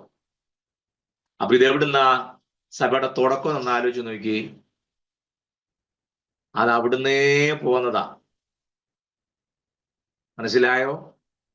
സ്തോത്രം. നമുക്ക് ഇപ്പൊ ഇങ്ങനെ പറഞ്ഞ് പിടികിട്ടുകയല്ല. കാരണം ദൈവം അനുവദിച്ചാൽ നമുക്ക് ഈ തെസ്സലോനിക്ക ലേഖനം കഴിഞ്ഞ ഉടനെ റോമാലേഖനം ഒന്ന് പഠിക്കണേ. കാരണം റോമാലേഖനം പഠിക്കുമ്പോഴാണ് നമ്മൾ ആരാണെന്നുള്ള തിരിച്ചറിവ് നമുക്കുണ്ടാകുന്നത്. അല്ലെ? നമ്മൾ പാടും, കാട്ടോലീവിൻ ശാഖയായിരുന്ന എന്നിൽ നല്ല ഫലം നിറപ്പാൻ അവൻ വെട്ടീണച്ചെന്നെ നല്ലോലിവിൻ തരൂ ഒടതു ചിന്തിച്ചെന്നും പാടും ഞാൻ യേശുവിനായി ജീവൻ പോവോളം നന്ദിയോടെ. നമ്മൾ പാടിയത്, കാട്ടൊലിവിൻ ശാഖയായിരുന്ന എന്നിൽ നല്ല ഫലം നിറപ്പാൻ അവൻ വെട്ടി ഇണച്ചെന്നെ നല്ലൊലിവിനോട് ചേർത്തൊട്ടിച്ചു. ഇതിലെ കാട്ടൊലിവേതാണ്, നല്ല ഒലിവേതാണ് എന്ന് നമ്മൾ നിശ്ചയമായും തിരിച്ചറിയണം. നമുക്കറിയാം കാട്ടൊലിവാരാണെന്നുള്ള പിടി കിട്ടി. നാട്ടൊലിവപ്പ ഏതാ? യേശു ക്രിസ്തു അല്ലേ? അങ്ങനാണ് നമ്മൾ ചിന്തിച്ചു വെച്ചേക്കുന്നത്. നമ്മളെ നാട്ടൊലിവാകുന്ന കർത്താവിനോട് ചേർത്ത് ഒട്ടിച്ചു എന്നാണ് നമ്മൾ ധരിച്ചു വെച്ചിരുന്നത്, അല്ലേ? ആ ധാരണ അങ്ങനെ ഇരിക്കട്ടെ. പക്ഷെ റോമാലേഖനം പഠിക്കുമ്പോഴാണ് കാട്ടൊലിവായ നമ്മെ എങ്ങനെ ഈ നാട്ടൊലിവോട് ചേർത്ത് ഒട്ടിച്ചെന്നൊക്കെ പിടികിട്ടുക. എനിക്ക് തോന്നുന്നു ന്യൂയോർക്കിലുള്ളവർക്കും കാനഡ ഉള്ളവർക്കും ചിലപ്പം സാധ്യതയുണ്ട്. സമീപം ജ്യൂഷ് കമ്മ്യൂണിറ്റി ഉണ്ടെങ്കിൽ അവർക്കൊരു ഒരു പ്രത്യേക മീറ്റിംഗ് ഉണ്ട്, ഒലിവ് ട്രീ മീറ്റിംഗ് എന്നതിന്റെ പേര് തന്നെ. ജ്യൂഷ് ആയിട്ടുള്ള ആൾക്കാരോട് പരിചയപ്പെടാൻ അവസരം കിട്ടുകയാണെങ്കിൽ നിങ്ങൾ ടൈം ഉണ്ടെങ്കിൽ ചുമ്മാ ചോദിക്കണം, what you mean by olive tree meeting, can you describe it? Just ചോദിക്കണം. നമുക്ക് നാട്ടിൽ യഹൂദന്മാരാരും കാണാറില്ല, കൊച്ചി മാത്രം ഇപ്പൊ 7-8 പേരേ ഉള്ളൂ. 10 പേരില്ലാത്ത കാരണം അവിടെ സെനഗോഗിൽ മറ്റ് ശുശ്രൂഷ നടക്കുന്നില്ല. 7-8 പേരേ ഉള്ളൂ. അവരും കൂടെ പോകുമ്പോൾ പിന്നെ നമ്മുടെ നാട്ടിൽ യഹൂദന്മാരാരും ഇല്ലാത്തൊരു സ്ഥിതി വരും. ബാക്കി എല്ലാവരും തിരിച്ച് ഇസ്രയേലിലേക്ക് പോയി. കൊച്ചിയിൽ ഇനി 8 പേരുള്ളൂ. 10 പേരുണ്ടെങ്കിലേ സെനഗോഗിലെ ശുശ്രൂഷകൾ കൃത്യമായിട്ട് നടത്താൻ പറ്റും. മട്ടാഞ്ചേരിയിൽ അവരുടെ പള്ളിയും കാര്യങ്ങളൊക്കെ ഉണ്ട്. പക്ഷെ പ്രാർത്ഥനയും കാര്യങ്ങളും അല്ലാതെ ഔദ്യോഗികമായ ശുശ്രൂഷ ഒന്നും നടക്കുന്നില്ല. കാരണം 8 പേരെ ഇപ്പോൾ ഉള്ളൂ. അതാ, ബാക്കി എല്ലാവരും തിരിച്ചു പോയി. അപ്പോ ഒലിവ് ട്രീ മീറ്റിംഗ് എന്താണെന്ന് എപ്പോഴെങ്കിലും കാനഡയിലുള്ളവരോ അമേരിക്കയിലുള്ളവരൊക്കെ അവിടെയൊക്കെ ഇഷ്ടംപോലെ ജൂഷ് ഉള്ള ആൾക്കാരുണ്ടല്ലോ, എപ്പോഴെങ്കിലും അവരോട് സംസാരിക്കാൻ അവസരം കിട്ടിയാൽ ജസ്റ്റ് ഒന്ന് ചോദിക്കണം. അപ്പൊ അവർ പറയുന്നത് എന്താ സംഭവം എന്നുള്ളത്. ഒലിവ് ട്രീ മീറ്റിംഗ് ഇപ്പോഴും UK-യിലൊക്കെ അത് സർവ്വസാധാരണമാണ്. ദിവസങ്ങളോളം അവര് അതിനെ സെലിബ്രേറ്റ് ചെയ്യും, ഒലിവ് ട്രീ മീറ്റിംഗ്. അപ്പോഴേ നമ്മൾ ഈ ഒറിജിനൽ ഒലിവ് എന്ന് ഉദ്ദേശിക്കുന്ന ഏതാണ്, കാട്ടൊലിവ് ഏതാണ്, നാട്ടൊലിവ് ഏതൊക്കെയാന്ന് നമുക്ക് അറിയാൻ പറ്റും. പെട്ടെന്ന് ഞാൻ പറയാം, ഈ തമ്പുരാൻ ഈ പ്രപഞ്ചത്തെ എല്ലാം സൃഷ്ടിച്ച്, ഞാൻ ഈ വിഷയത്തിൽ നിന്ന് മാറിപ്പോവുകയല്ല കേട്ടോ, ഏതാനും ലേഖനം പഠിക്കാനുള്ള ഇതാണല്ലോ, നിങ്ങൾക്ക് ഇത് പ്രയോജനപ്പെടട്ടെ അത്ര ഞാൻ ചിന്തിക്കുന്നുള്ളൂ. പഠിപ്പിക്കാനുള്ളതെല്ലാം ഇതേ നോട്ട്ബുക്ക് എൻ്റെ കയ്യിലുണ്ട്, എല്ലാം എഴുതി വെച്ചിട്ടുണ്ട്. ഞാൻ വിഷയത്തിൽ നിന്ന് മാറിപ്പോവുകയല്ല, പറഞ്ഞു വന്നപ്പം നിങ്ങളെ ആ പുസ്തകത്തിലേക്ക് ഒന്ന് അടുപ്പിക്കാൻ വേണ്ടിയുള്ള മാർഗമെന്ന് ഞാൻ ഉദ്ദേശിക്കുന്നുള്ളൂ. ഈ പ്രപഞ്ചത്തെയൊക്കെ സൃഷ്ടിച്ച് ഈ നമ്മൾ ചിന്തിക്കുന്നതിനേക്കാൾ അപ്പുറമാണ് യൂണിവേഴ്സ് അല്ലേ? തമ്പുരാൻ തന്നെയാണ് എല്ലാത്തിനും നിയന്ത്രിച്ചുകൊണ്ടിരുന്നത്.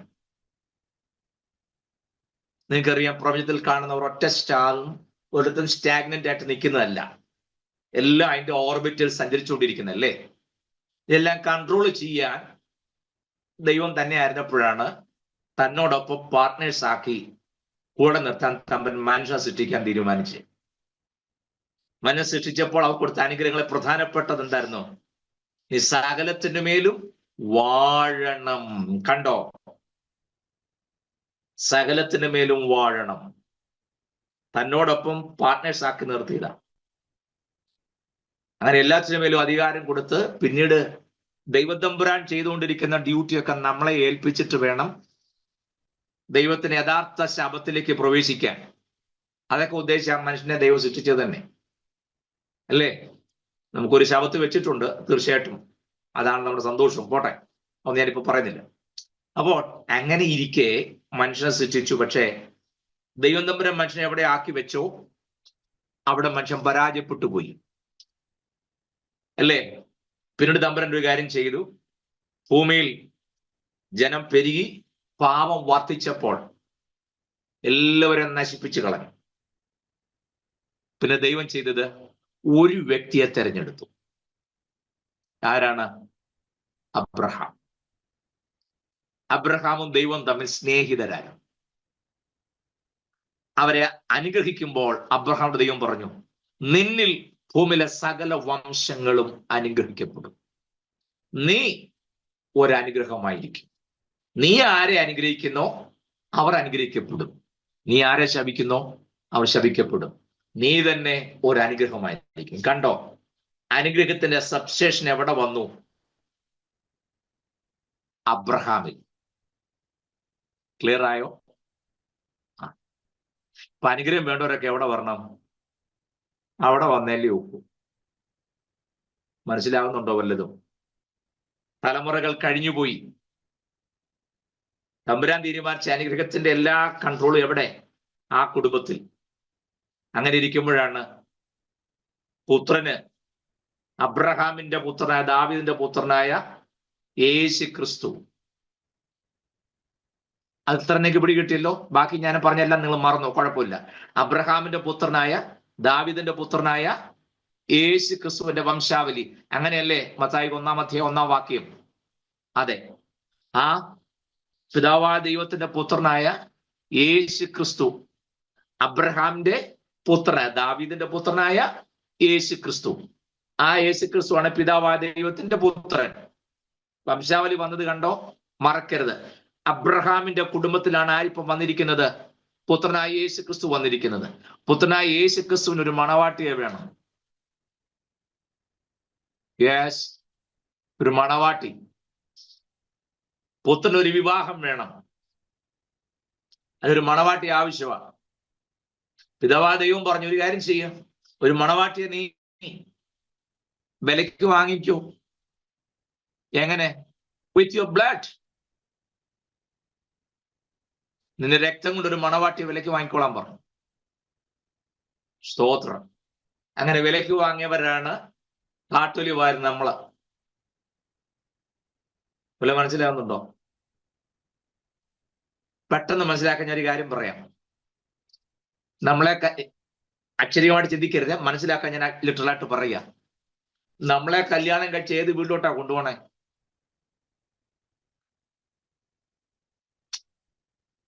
മനസ്സിലാവുന്നോ? അക്ഷരികമായി തന്നെ നിങ്ങൾ ശ്രദ്ധിച്ചേ, ബാക്കി മീനിങ് എല്ലാം വിട്. കല്യാണം കഴിച്ച ചെറുക്കന്റെ വീട്ടിലോട്ടല്ലേ പെണ്ണിനെ കൊണ്ട് പോകുന്നത്? ആണല്ലോ. ആ മണവാട്ടി സ്ഥാനത്ത് ആരാ നിൽക്കുന്നത്? നമ്മളെ കൊണ്ടുചെല്ലുന്ന വീട് ഏതാണെന്നറിയോ? അതിനാ മത്തായി അങ്ങനെ തുടങ്ങിയത്. അബ്രഹാമിന്റെ പുത്രനായ ദാവീദിന്റെ പുത്രനായ യേശു ക്രിസ്തു. അബ്രഹാമിന്റെ കുടുംബത്തിലേക്കല്ല നമ്മളെ കൊണ്ടുചെല്ലുന്നത്. മനസ്സിലായോ വല്ലതും? അബ്രഹാമിന്റെ കുടുംബമായിട്ട് നമുക്ക് വല്ല ബന്ധമുണ്ടോ? ഇല്ല. സക്കായോട് പറഞ്ഞ പോലെ ഇവനും അബ്രഹാമിന്റെ സന്തതിയാകിയാൽ ഇന്ന് ഇവിടെ രക്ഷ വന്ന് പറഞ്ഞ പോലെ കൃപയാൽ കാട്ടലുവാൻ നമ്മെ വെട്ടിയെടുത്ത് ആ കുടുംബത്തോട് ചേർത്ത് ഒട്ടിക്കുക. ആ കുടുംബത്തിലേക്കാണ് നമ്മളെ കൊണ്ടുപോണേ. ക്ലിയർ ആയോ? ആ റോമാലേഖനം ഡീറ്റെയിൽ ആയിട്ട് പഠിക്കണം. നമ്മൾ ചിന്തിച്ചും കേട്ടും വെച്ചിരിക്കുന്നത് വേറെ രീതിയിലാണ്. അതാണ് നമുക്ക് ആ വർഗത്തോടുള്ള സ്നേഹവും ആ വർഗത്തോടുള്ള ആത്മാർത്ഥതയും, അവർക്ക് വേണ്ടി പ്രാർത്ഥിക്കുകയും ആ ഭാഷയെ സ്നേഹിക്കുകയും അവരെ ഉൾക്കൊള്ളുകയൊക്കെ ചെയ്യും. നമ്മളെ കെട്ടിക്കൊണ്ട് നമ്മൾ കയറി ചെല്ലേണ്ട വീടാ അത്. അറിഞ്ഞായിരുന്നോ? സ്തോത്രം. നമ്മളെല്ലാം സ്വർഗത്തിൽ ചെന്ന് കഴിഞ്ഞുള്ള കല്യാണത്തെ കുറിച്ച് മാത്രമേ ചിന്തിക്കുന്നുള്ളൂ. സ്തോത്രം. അവിടെ ചെല്ലുമ്പം നമ്മൾ ചിന്തിക്കുന്ന സ്വർഗത്തിൽ വെച്ച് നടക്കുന്ന കല്യാണത്തിന് ഏത് സാരി കൊടുത്തുകൊണ്ട് പോകണമെന്ന കോർത്താണ് നമ്മൾ ഇരിക്കുന്നേ. സാരിയും ചട്ടയും മുണ്ടും ഒക്കെ അവിടെ ഇരിക്കട്ടെ. മനസ്സിലായോ? കണ്ടോ? ആ കുടുംബത്തോട് ചേർത്ത് ഒട്ടിക്കാൻ ആ ദൈവത്തിന് നമ്മെക്കുറിച്ചുള്ള പ്ലാൻ. നമുക്ക് ലഭിച്ച പദവി ചെറുത് വല്ലതും ആണോ? ആ കുടുംബത്തിലുള്ള കല്യാണം നിശ്ചയിച്ചാ പോയിരിക്കുന്നേ. എന്റെ ദൈവമേ, നമ്മൾ പാടുമല്ലോ, ചേറ്റിലല്ലയോ കിടന്നതോർത്ത് നോക്കിയാൽ നാറ്റമല്ലയോ ഭവിച്ചത് എൻ ജീവിതം, മാറ്റിയല്ലോ എൻ ജീവിതത്തെ മാറ്റമില്ലാത്ത തമ്പുരാന്റെ കൃപയാൽ. സ്തോത്രം. ഞാൻ ഇത്രയും വിശദമായി പറയാൻ കാര്യം എന്നറിയാമോ?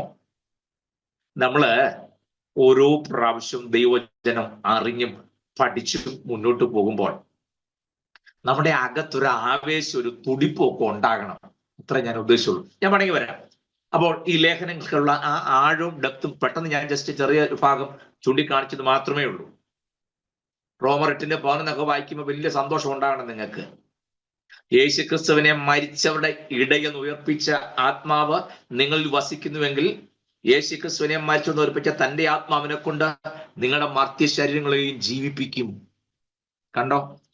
പരിശുദ്ധാത്മാവിനെ പ്രാപിക്കുന്നത് എന്തിനാ? ഹോളിനകത്ത് കിടന്ന് തുള്ളിച്ചാടി വേളം വെക്കാനോ? അത് പ്രാപിച്ചവൻ തുള്ളുകയും ചാടുകയും ചെയ്യും, അത് വേറെ കാര്യം. പക്ഷെ പ്രാപിച്ചത് അതിനല്ല. നിങ്ങള് ഈ നേരിട്ടല്ലെങ്കിലും വീഡിയോയിലൂടെയോ വാട്സാപ്പിലോ ഫേസ്ബുക്കിലോ ഒക്കെ കണ്ടിട്ടുണ്ടായിരിക്കുമല്ലോ, ഈ സ്പേസിലേക്ക് പോകാനുള്ള വാഹനവും വഹിച്ചുകൊണ്ട് റോക്കറ്റ് പോകാൻ കുതിക്കാൻ ഇങ്ങനെ നിൽക്കുന്ന അതിന്റെ കൗണ്ട് ഡൗൺ തുടങ്ങുന്ന രംഗങ്ങൾ നിങ്ങൾ വീഡിയോ കണ്ടിട്ടുണ്ടോ? ഓരോ സെക്കൻഡ് കഴിയും തോറും ഇതിന്റെ അകത്തെ എനർജി ഇങ്ങനെ വർദ്ധിച്ചു വർദ്ധിച്ചു വന്നിട്ട് അല്ലേ കൗണ്ട് ഡൗൺ തുടങ്ങി. 100 99 98 97 90 80 70 60 അപ്പോഴത്തേക്ക് എനർജി വർദ്ധിച്ചു വർദ്ധിച്ചു വരിക. കണ്ടോ? ടൈം കുറയും തോറും ഇതിന്റെ വീര്യം കൂടിക്കൂടി വരും. 30 20 10 ആകുമ്പോഴത്തേക്കിനും ഇവിടുന്ന് സകലതിനും ഒരൊറ്റ സെക്കൻഡ് കൊണ്ട് കുതിപ്പിക്കാനുള്ള മുഴുവൻ എനർജിയും ഇത് പ്രാപിച്ചിരിക്കും. അല്ലേ? 9 8 7 6 5 4, 3, 2, 1, 0. ആ 0 എന്ന് വരുമ്പോഴത്തേക്കിനും കണ്ണടച്ച് തുറക്കുന്നതിന് മുൻപ് ഇത് മേൽപോട്ടൊരു കുതിപ്പ. നമ്മൾ നോക്കുമ്പോഴത്തേക്കിനും റോക്കറ്റ് ഏത് ഹൈറ്റ് ചെന്നിരിക്കും. ഇതുപോലെ നമ്മുടെ അകത്ത് ഈ എനർജി ഇങ്ങനെ നമ്മൾ പ്രാപിച്ച ആത്മശക്തി ഇങ്ങനെ വീര്യം കൂടിക്കൊണ്ടിരിക്കും. ഓരോ ദിവസം കഴിയും തോറും കൗണ്ട് ഡൗൺ അവിടെ തുടങ്ങി. നമുക്ക് ആ ബോധമൊന്നുമില്ല.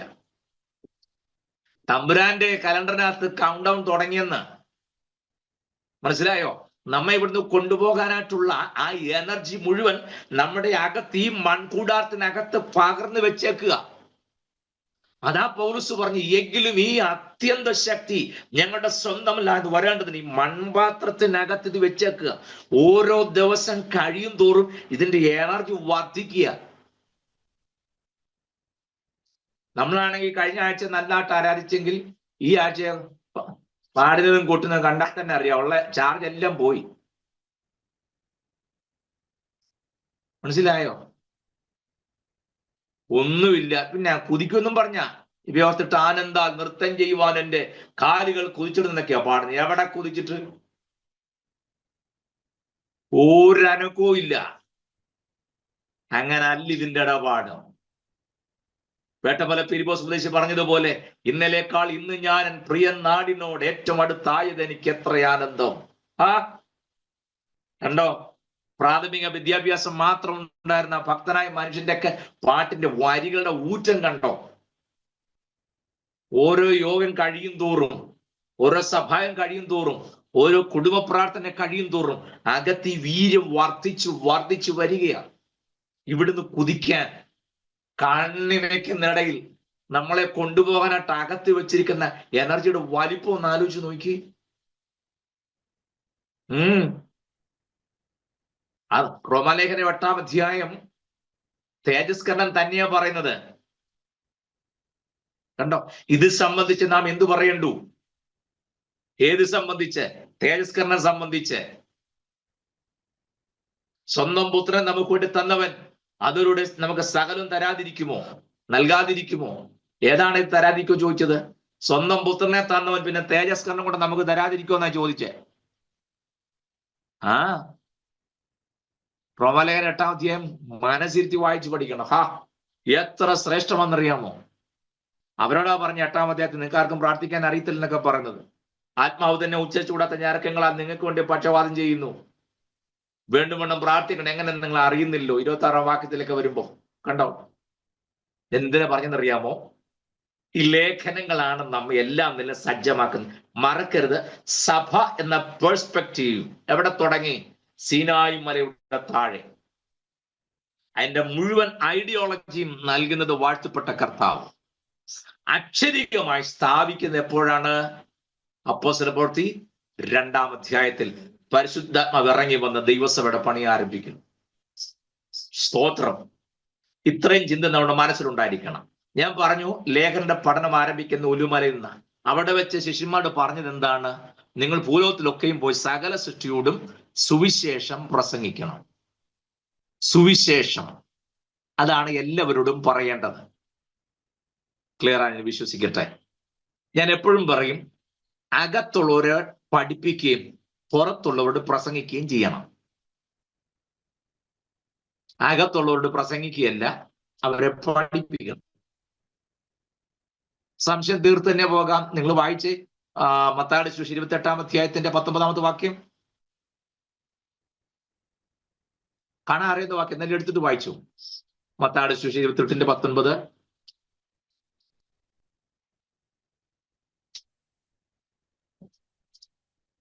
ആകയാൽ നിങ്ങൾ പുറപ്പെട്ട് പിതാവിന്റെയും പുത്രന്റെയും പരിശുദ്ധാത്മാവിന്റെയും നാമത്തിൽ സ്നാനം കഴിപ്പിച്ചു ഞാൻ നിങ്ങളോട് കൽപ്പിച്ചതൊക്കെയും പ്രമാണിപ്പാൻ തക്കവണ്ണം ഉപദേശിച്ചും കൊണ്ട് സകല ജാതികളെയും ശിഷ്യരാക്കിക്കൊള്ളുവീൻ. ഞാനോ ലോകാവസാനത്തോളം എല്ലാ നാളും നിങ്ങളോട് കൂടെയുണ്ട് എന്നരുളി ചെയ്തു. കണ്ടോ? അവിടെ നിങ്ങൾ പുറപ്പെട്ടു പോയിട്ട് പിതാവിന്റെയും പുത്രനെയും പരിശുദ്ധാത്മാവിന്റെ നാമത്തിൽ സ്നാനം കഴിപ്പിച്ചും ഞാൻ നിങ്ങളോട് കൽപ്പിച്ചതൊക്കെയും പ്രമാണിപ്പാൻ തക്കവണ്ണം. എങ്ങനെയാ? ഞാൻ ആരോടാ കൽപ്പിച്ചത്? നിങ്ങളോടാ. ഈ നിങ്ങൾ ഉദ്ദേശിക്കുന്ന ആരെയാണ്? ശിഷ്യന്മാർ അഥവാ അപ്പോസ്തലന്മാർ. ക്ലിയർ ആയോ? ഓക്കെ. ഞാൻ നിങ്ങളോട് കൽപ്പിച്ചതൊക്കെയും പ്രമാണിപ്പാൻ തക്കവണ്ണം അവരെ ഉപദേശിക്കണം, അവരെ ടീച്ച് ചെയ്യണം. അങ്ങനെ അവരെ എന്ത് ചെയ്യണം? ശിഷ്യരാക്കി തീർക്കണം. മനസ്സിലാക്കി വിശ്വസിക്കുന്നു. അതാണ് നമ്മൾ കഴിഞ്ഞ എബ്രായർ 2-ാം അധ്യായത്തിലെ വാക്യം വായിച്ചില്ലേ? കേട്ടവർ നമുക്ക് ഉപദേശിച്ച് തന്നതിനൊത്തവണ്ണം. നേരിട്ട് കേട്ടത് ആരാണ്? നമ്മളാണോ? അല്ല. അതാരാണ്? അപ്പോസ്തലന്മാരാണ്. പൊതുജനം കേട്ടു, അവരില്ല എന്നല്ല. പക്ഷേ ഗൗരവമുള്ള കാര്യങ്ങൾ ആരുമായിട്ട് മാത്രമേ സംസാരിച്ചിട്ടുള്ളൂ? തന്റെ അപ്പോസ്തലന്മാർ ശിഷ്യന്മാരോട് മാത്രമേ സംസാരിച്ചിട്ടുള്ളൂ. അവർ വേണ്ട നമുക്ക് കാര്യങ്ങൾ വിശദമാക്കി തരാൻ. അത്രയും മനസ്സിലായല്ലോ? അവര് നേരിട്ട് കേട്ട ആത്മീയ യാഥാർത്ഥ്യങ്ങളുടെ വിവരണങ്ങളാണ് ലേഖനങ്ങൾ. ഓക്കെ, അത്ര നിങ്ങൾ മനസ്സിലാക്കി. ഇതെന്തിനെഴുതി എന്ന് ചോദിച്ചാൽ, ദൈവസഭ മുന്നോട്ട് പോകും തോറും ഓരോ സഭയിലും ആത്മീകമായ വളർച്ച വിശ്വസിക്കുന്നതിനേക്കാൾ അപ്പുറമായി വർദ്ധിച്ചു വരുമ്പോൾ തന്നെ, ആത്മീക വളർച്ച ഉണ്ടാകുമ്പോൾ അതിനോടൊപ്പം ഭൗതികമായ പ്രശ്നങ്ങളും സഭയിൽ. പ്രശ്നമില്ലാത്ത ഒരൊറ്റ സഭ ആ സമയത്തില്ല. അന്നും ഇല്ല, ഇന്നും ഇല്ല. ഇന്നത്തെ പ്രശ്നത്തിന്റെ കാര്യം ഞാൻ മിണ്ടുന്നുമില്ല. കാരണം എനിക്ക് മിണ്ടാൻ ഒക്കാത്തത് കൊണ്ടും. പഴമൊഴി പറയൂല, തൊണ്ടേ പുഴുത്താ വിഴുങ്ങാനേ പറ്റുള്ളൂ. തൊണ്ടേ പുഴുക്കുകയല്ല, അതിനപ്പുറത്തായിട്ട് നിൽക്കുക. പോട്ടെ, നിങ്ങളപ്പോ അത് ചിന്തിക്കേ വേണ്ട, നമ്മളുള്ള ആത്മീയം കൂടെ പോവും. അപ്പോൾ സഭകളിൽ ആത്മീയ നിലവാരം ഉണ്ടെന്ന് പറയുമ്പോൾ തന്നെ ആ നിലവാരത്തിനൊത്തല്ല ജീവിതം പോകുന്നത്.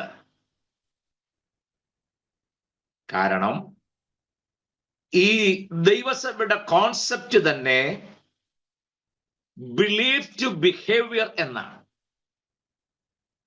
മനസ്സിലാവുന്നുണ്ടോ? ബിലീവ് ടു ബിഹേവിയർ, അതാണ് ദൈവസഭ. ബിലീവ് ചെയ്യുന്നത് എന്താണോ അത് ബിഹേവിയർ ലോകത്ത് കാണിക്കണം. അവിടെ ആ വിഷയം കഴിയാതെ വന്നപ്പോൾ ഓരോ സഭയിലും പ്രശ്നം. അതനായി ദൈവം വരുത്തുന്ന ക്രമീകരണങ്ങൾ, ഓർഡർ, ആ ഓർഡറിലല്ല സഭകൾ പോകുന്നത്.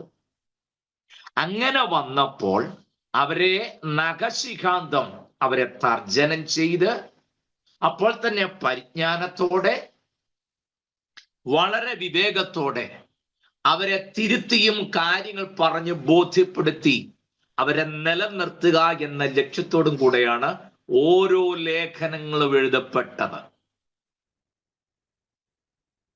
റോമാലേഖനമായാലും ശരി, ഗലാത്യ ലേഖനമായാലും ശരി, എഫേസ് ലേഖനമായിരുന്നാലും ശരി, ഏത് ലേഖനം നോക്കിക്കോ അതിനകത്തെല്ലാം ഓരോ പ്രശ്നങ്ങളുണ്ട്. ആ പ്രശ്നത്തിന്റെ പരിഹാരം അവർ കേട്ട വചനത്തിന്റെ അടിസ്ഥാനത്തിൽ പുറതിരിച്ചു കൊടുക്കുക എന്ന ലക്ഷ്യം. അങ്ങനെ കൊടുത്തവരെ ഏതു മനുഷ്യനെ ക്രിസ്തുവിൽ തികഞ്ഞവനാക്കണം. മനസ്സിലാവുന്നുണ്ടോ? ക്രിസ്തു വിശ്വാസത്തിലുള്ളവർ ക്രിസ്തുവിന്റെ ബിഹേവിയറിലൂടെ വരണം. മനസ്സിലാകുന്നു?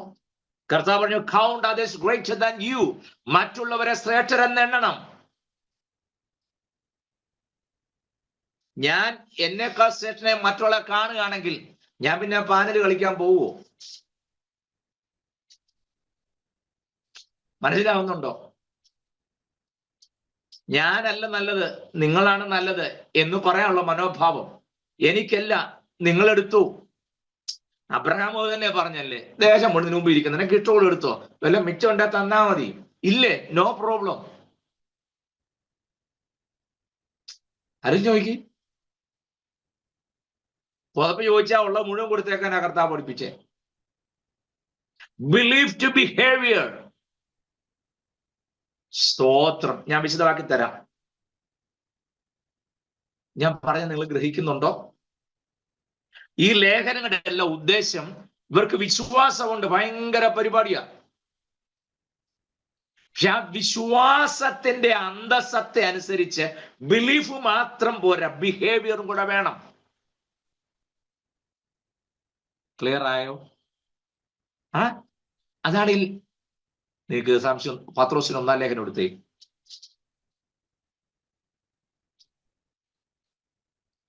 ഇങ്ങനെ പറഞ്ഞു വന്നേക്ക് ഒരുപക്ഷെ സംശയം തോന്നും. 1-ാം അധ്യായത്തിന്റെ 5 മുതൽ 11 വരെ ഞാൻ എടുക്കാം.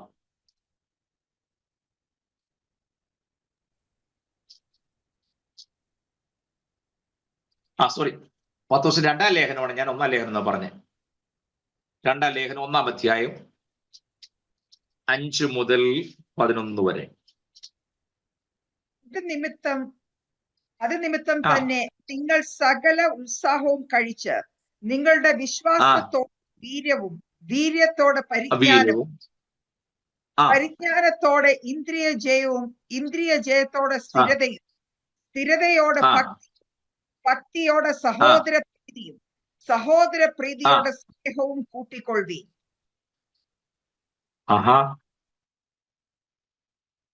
അപ്പോ വിശ്വസിച്ചു സംഗതിയൊക്കെ കൊള്ളാം, അവിടെ കൊണ്ട് മാത്രം നിന്നാ പോരാ. ആ വാക്യം തുടങ്ങുന്നത് എങ്ങനെയാ? അത് നിമിത്തം തന്നെ നിങ്ങൾ അത് നിമിത്തം ഉത്സാഹം കഴിക്കണം. ഏതു നിമിത്തം? ഏത് നിമിത്തം? 4-ാം വാക്യം വായിച്ചേ. അവയാൽ അവൻ നമുക്ക് വിലയേറിയതും അതിമഹത്വവുമായ വാഗ്ദത്തങ്ങളും നൽകിയിരിക്കുന്നു. ഇവയാൽ നിങ്ങൾ ലോകത്തിന്റെ മോഹത്തിലുള്ള നാശം വിട്ടൊഴിഞ്ഞ ദിവ്യ സ്വഭാവത്തിന് കൂട്ടാളിയായി തീരുവാൻ ഇടവരുന്നു. അപ്പൊ ഈ ലോകത്തിൻ മോഹത്താലുള്ള നാശം നിങ്ങൾ ദിവ്യ സ്വഭാവത്തിന് കൂട്ടാളികളായി തീരണം.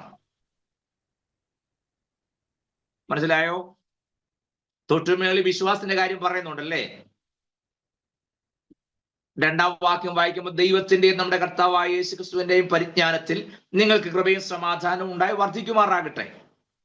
തന്റെ മഹത്വത്താലും വീരത്താലും നമ്മെ വിളിച്ചവന്റെ പരിജ്ഞാനത്താൽ അവന്റെ ദിവ്യശക്തി ജീവനും ഭക്തിക്കും വേണ്ടിയതൊക്കെ നമുക്ക് ദാനം ചെയ്തിരിക്കുന്നുവല്ലോ.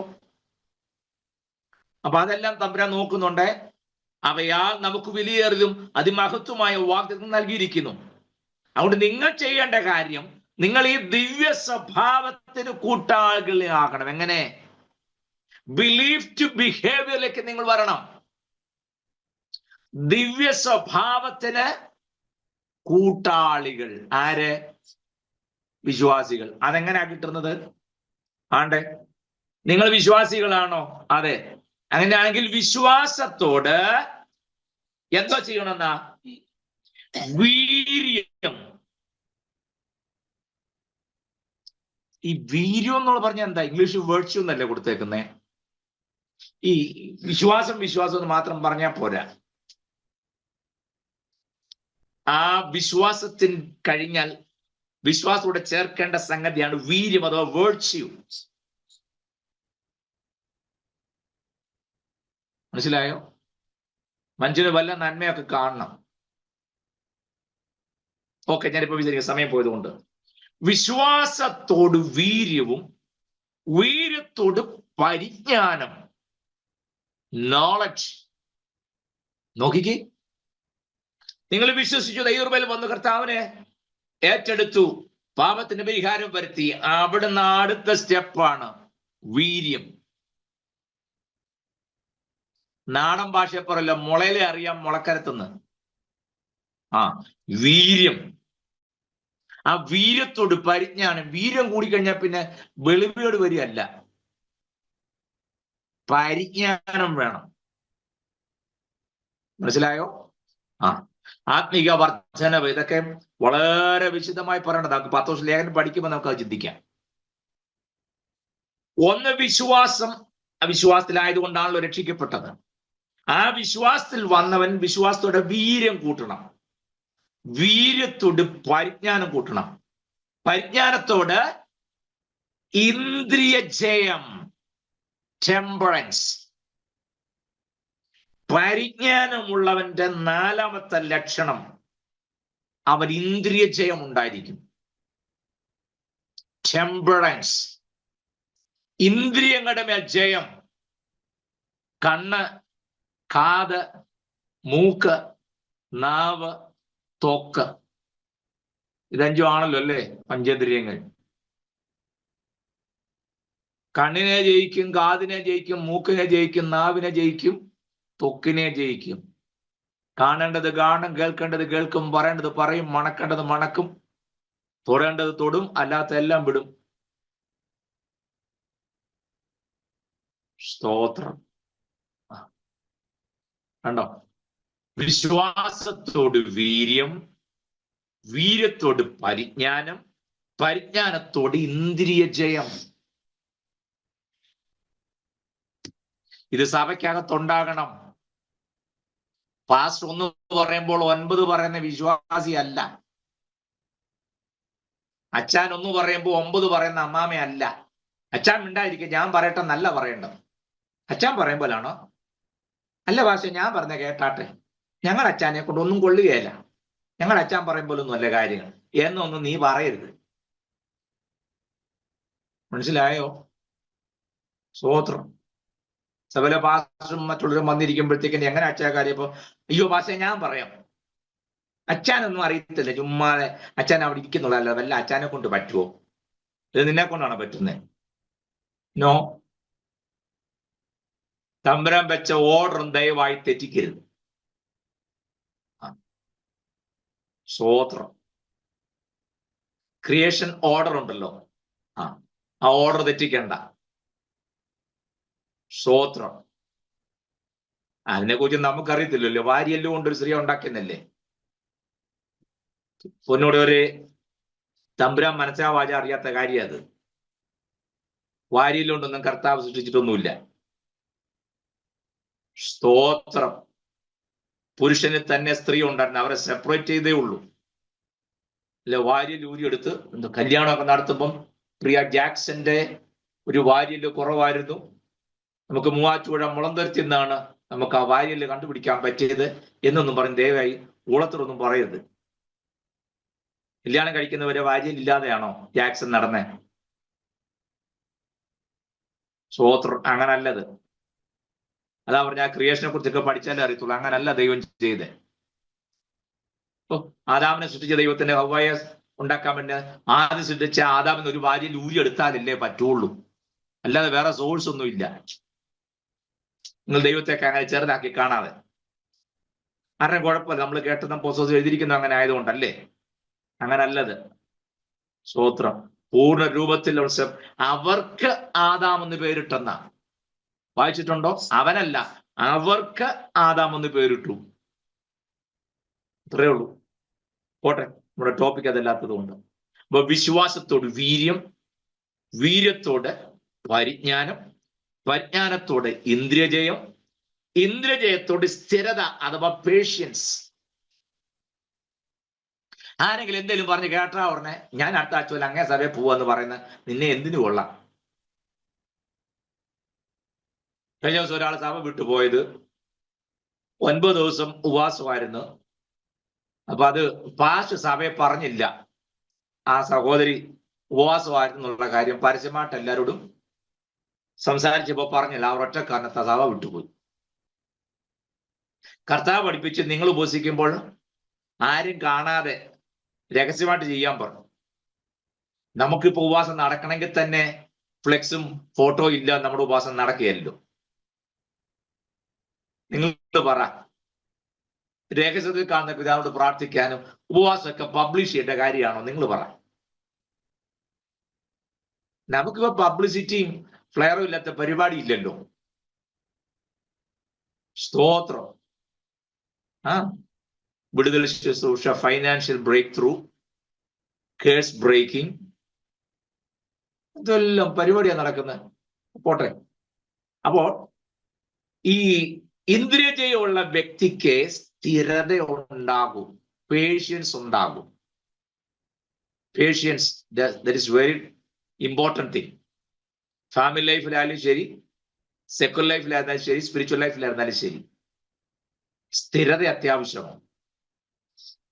അതൊക്കെ നമ്മുടെ ക്യാരക്ടർ ഫോർമേഷൻ നന്നായിട്ട് ബാധിക്കുന്നു. അപ്പോൾ വിശ്വാസത്തോട് വീര്യം, വീര്യത്തോട് പരിജ്ഞാനം, പരിജ്ഞാനത്തോടെ ഇന്ദ്രിയജയം, ഇന്ദ്രിയജയത്തോട് സ്ഥിരത, സ്ഥിരതയോട് ഭക്തി. ഈ ഭക്തിയല്ല ആദ്യം വേണ്ടേ?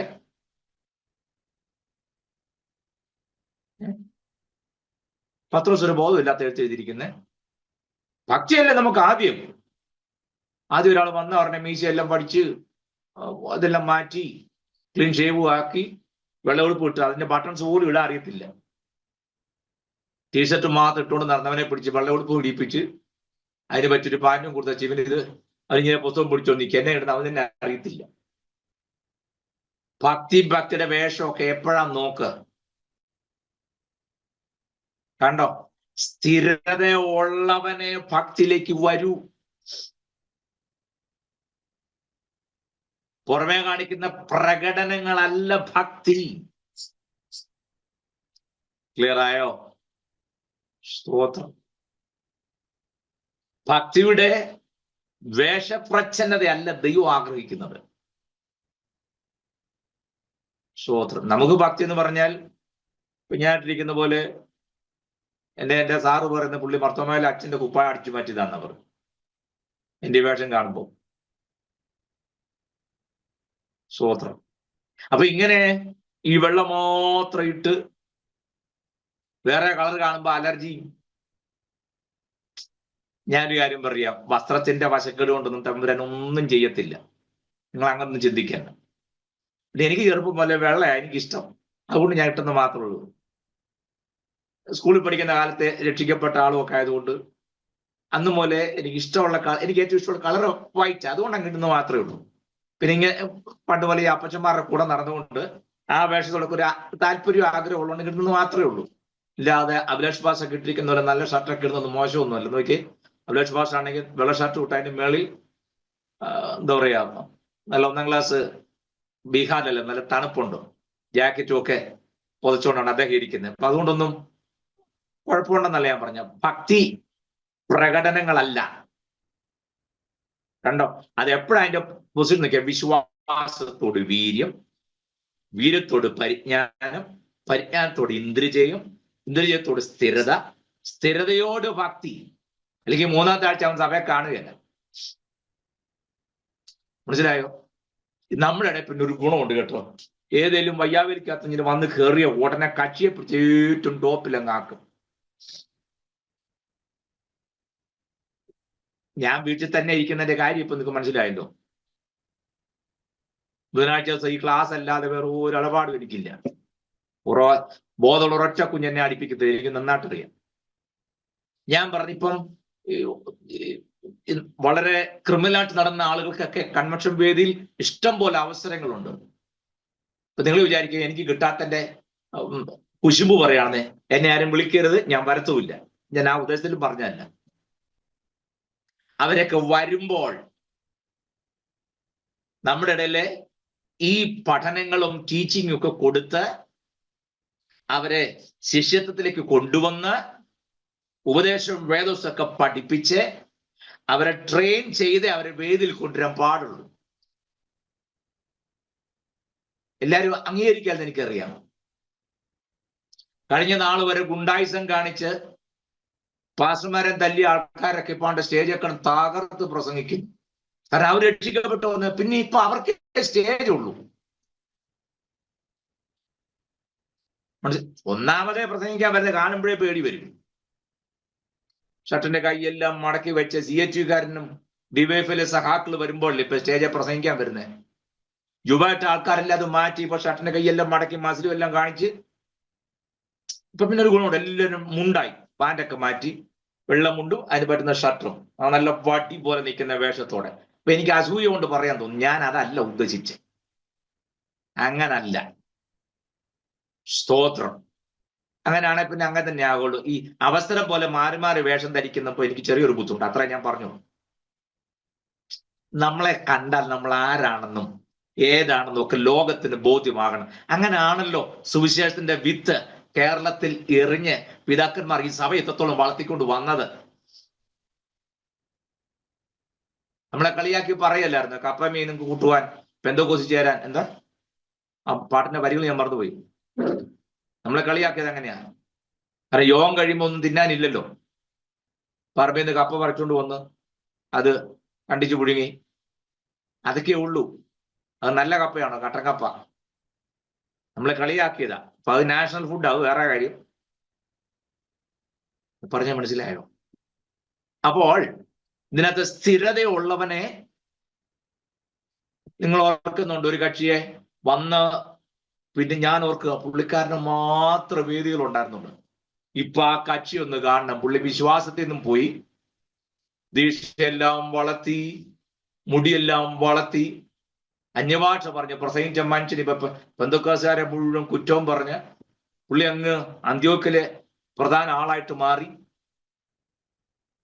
ആ മനുഷ്യൻ പ്രസംഗിക്കുന്നത് കേൾക്കാൻ ഞാനും പോയിട്ടു, ഞാൻ കേട്ടിട്ടുള്ളൂ.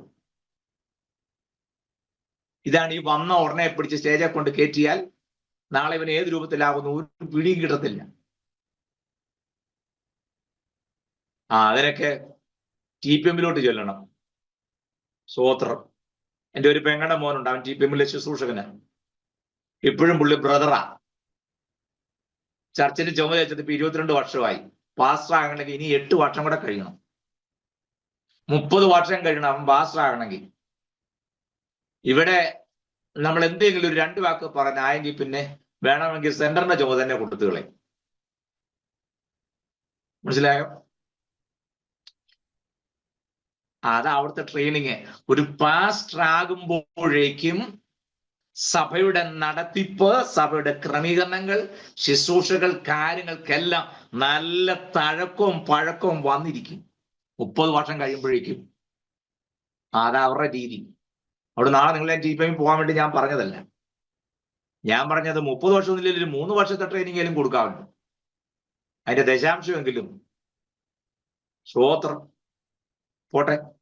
അപ്പോൾ വിശ്വാസത്തോട് വീര്യം, വീര്യത്തോട് പരിജ്ഞാനം, പരിജ്ഞാനത്തോട് ഇന്ദ്രിയജയം, ഇന്ദ്രിയത്തോട് സ്ഥിരത, സ്ഥിരതയോട് ഭക്തി.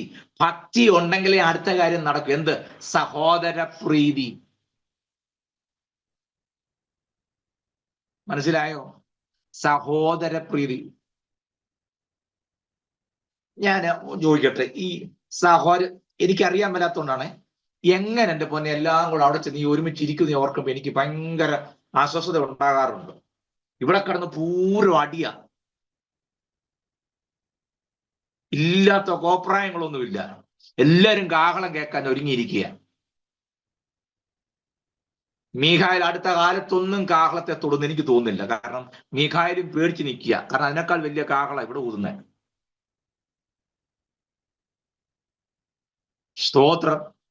മീഖായലി എന്ന് കർത്താവിന് പറഞ്ഞാണ്, കർത്താവ് ഇപ്പൊ പോകരുത്, പോയാൽ ഉറപ്പായിട്ട് നിന്നെ പിടിച്ച് ഒന്നുകൂടെ ക്രൂശിക്കും.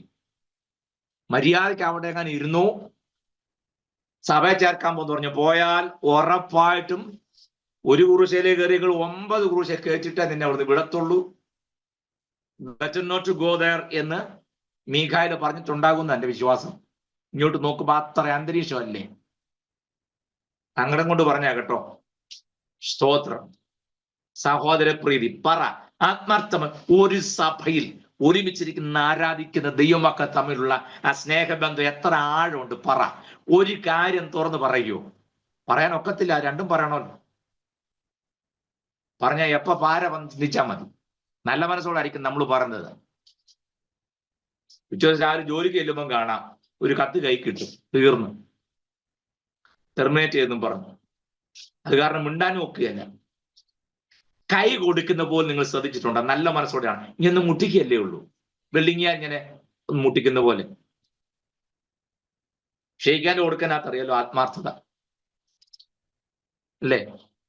യെസ്, ഞാൻ എൻ്റെ വാക്കിൽ അവസാനിപ്പിക്കുക.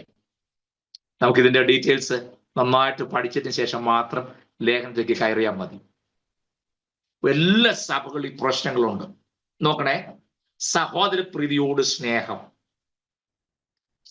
നമ്മൾ ഉദ്ദേശിക്കുന്ന സ്നേഹമല്ല. ദൈവസ്നേഹത്തിന്റെ മൂലഭാഷ അഗാപ്പ അല്ല, ഒക്കേബേദ് എന്ന. ദൈവസ്നേഹം എന്ന് പറഞ്ഞാൽ ഒക്കേബേദ് എന്നാണ്, അഗാപ്പയൊന്നും അല്ല. അഗാപ്പയൊന്നും ദൈവസ്നേഹത്തിന്റെ പദമല്ല.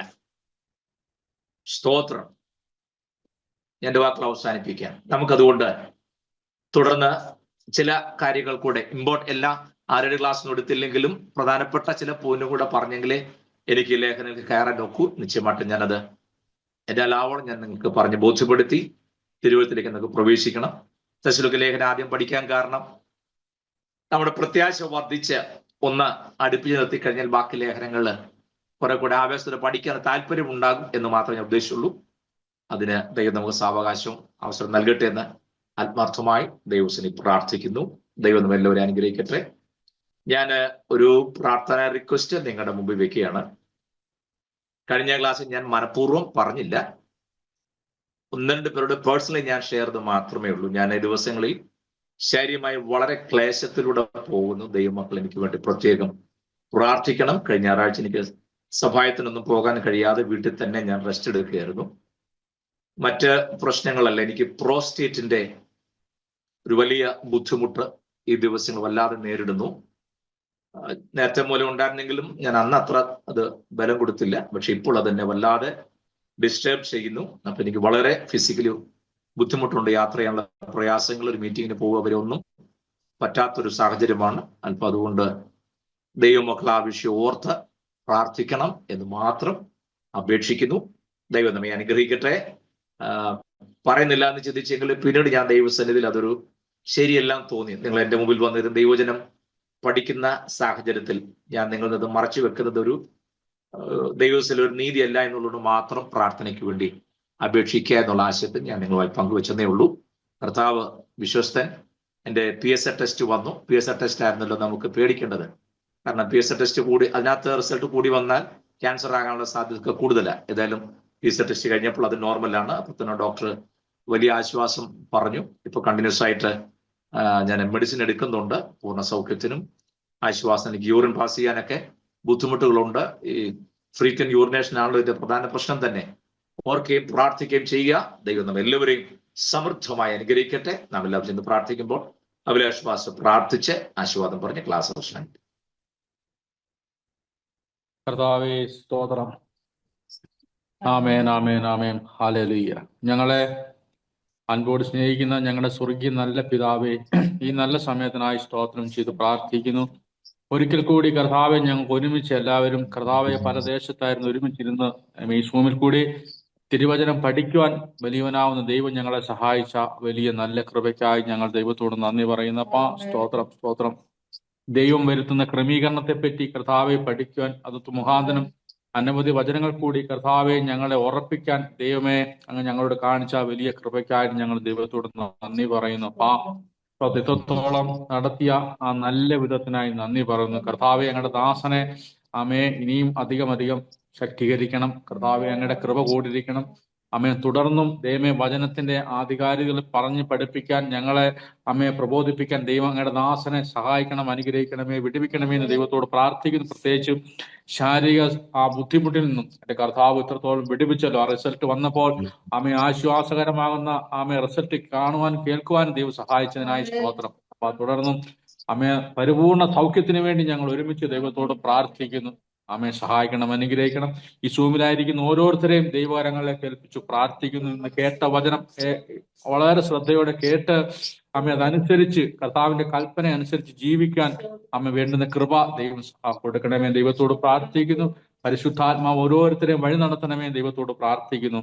ആമേ അവരായിരിക്കുന്ന ദേശത്ത് കർത്താവിന്റെ കൃപയാൽ ആമേ കോഴി തന്റെ കുഞ്ഞിനെ ചിറകിന്റെ കീഴിൽ മറയ്ക്കുന്നത് പോലെ മറയ്ക്കണമേ ദൈവത്തോട് പ്രാർത്ഥിക്കുന്നു. തുടർന്നും ആമേ അടുത്ത ക്ലാസ്സിൽ ആമേ എല്ലാവരും ദൈവം കൂട്ടി വരുത്തണം. അനർത്ഥങ്ങളൊന്നും ആപത്തുകളും ദൈവം വിടുവിക്കണം, സഹായിക്കണം, അനുഗ്രഹിക്കണം. പ്രാർത്ഥന എവിടെ നിന്ന് കേട്ടതിന് നന്ദി. എല്ലാ പ്രാർത്ഥനകളും ദൈവകരങ്ങളിലേക്ക് ഏൽപ്പിച്ചു പ്രാർത്ഥിക്കുന്നു. പ്രാർത്ഥന എവിടെ നിന്ന് കേട്ടതിന് നന്ദി. യേശുക്രിസ്തുവിന്റെ നാമത്തിൽ ഞങ്ങൾ പ്രാർത്ഥിക്കുന്നു. കേൾക്കണമേ സ്വർഗീയ നല്ല പിതാവേ. ആമേൻ, ആമേൻ, ആമേൻ. പിതാവാവുന്ന ദൈവത്തിന്റെ സ്നേഹവും പുത്രനാവുന്ന യേശുക്രിസ്തുവിന്റെ കൃപയും പരിശുദ്ധാത്മാവാം ദൈവത്തിന്റെ സഹവാസവും കൂട്ടായ്മയും ഞങ്ങൾ പ്രാർത്ഥിച്ച വിഷയത്തിന് മേലും കേട്ട വചനത്തിന് മുമ്പിൽ സകലരുടെ മേലും എപ്പോഴും ഇപ്പോഴും ഉണ്ടായിരിക്കുമാറാകട്ടെ. അറക്കപ്പെട്ട കുഞ്ഞാടിന് മഹത്വം.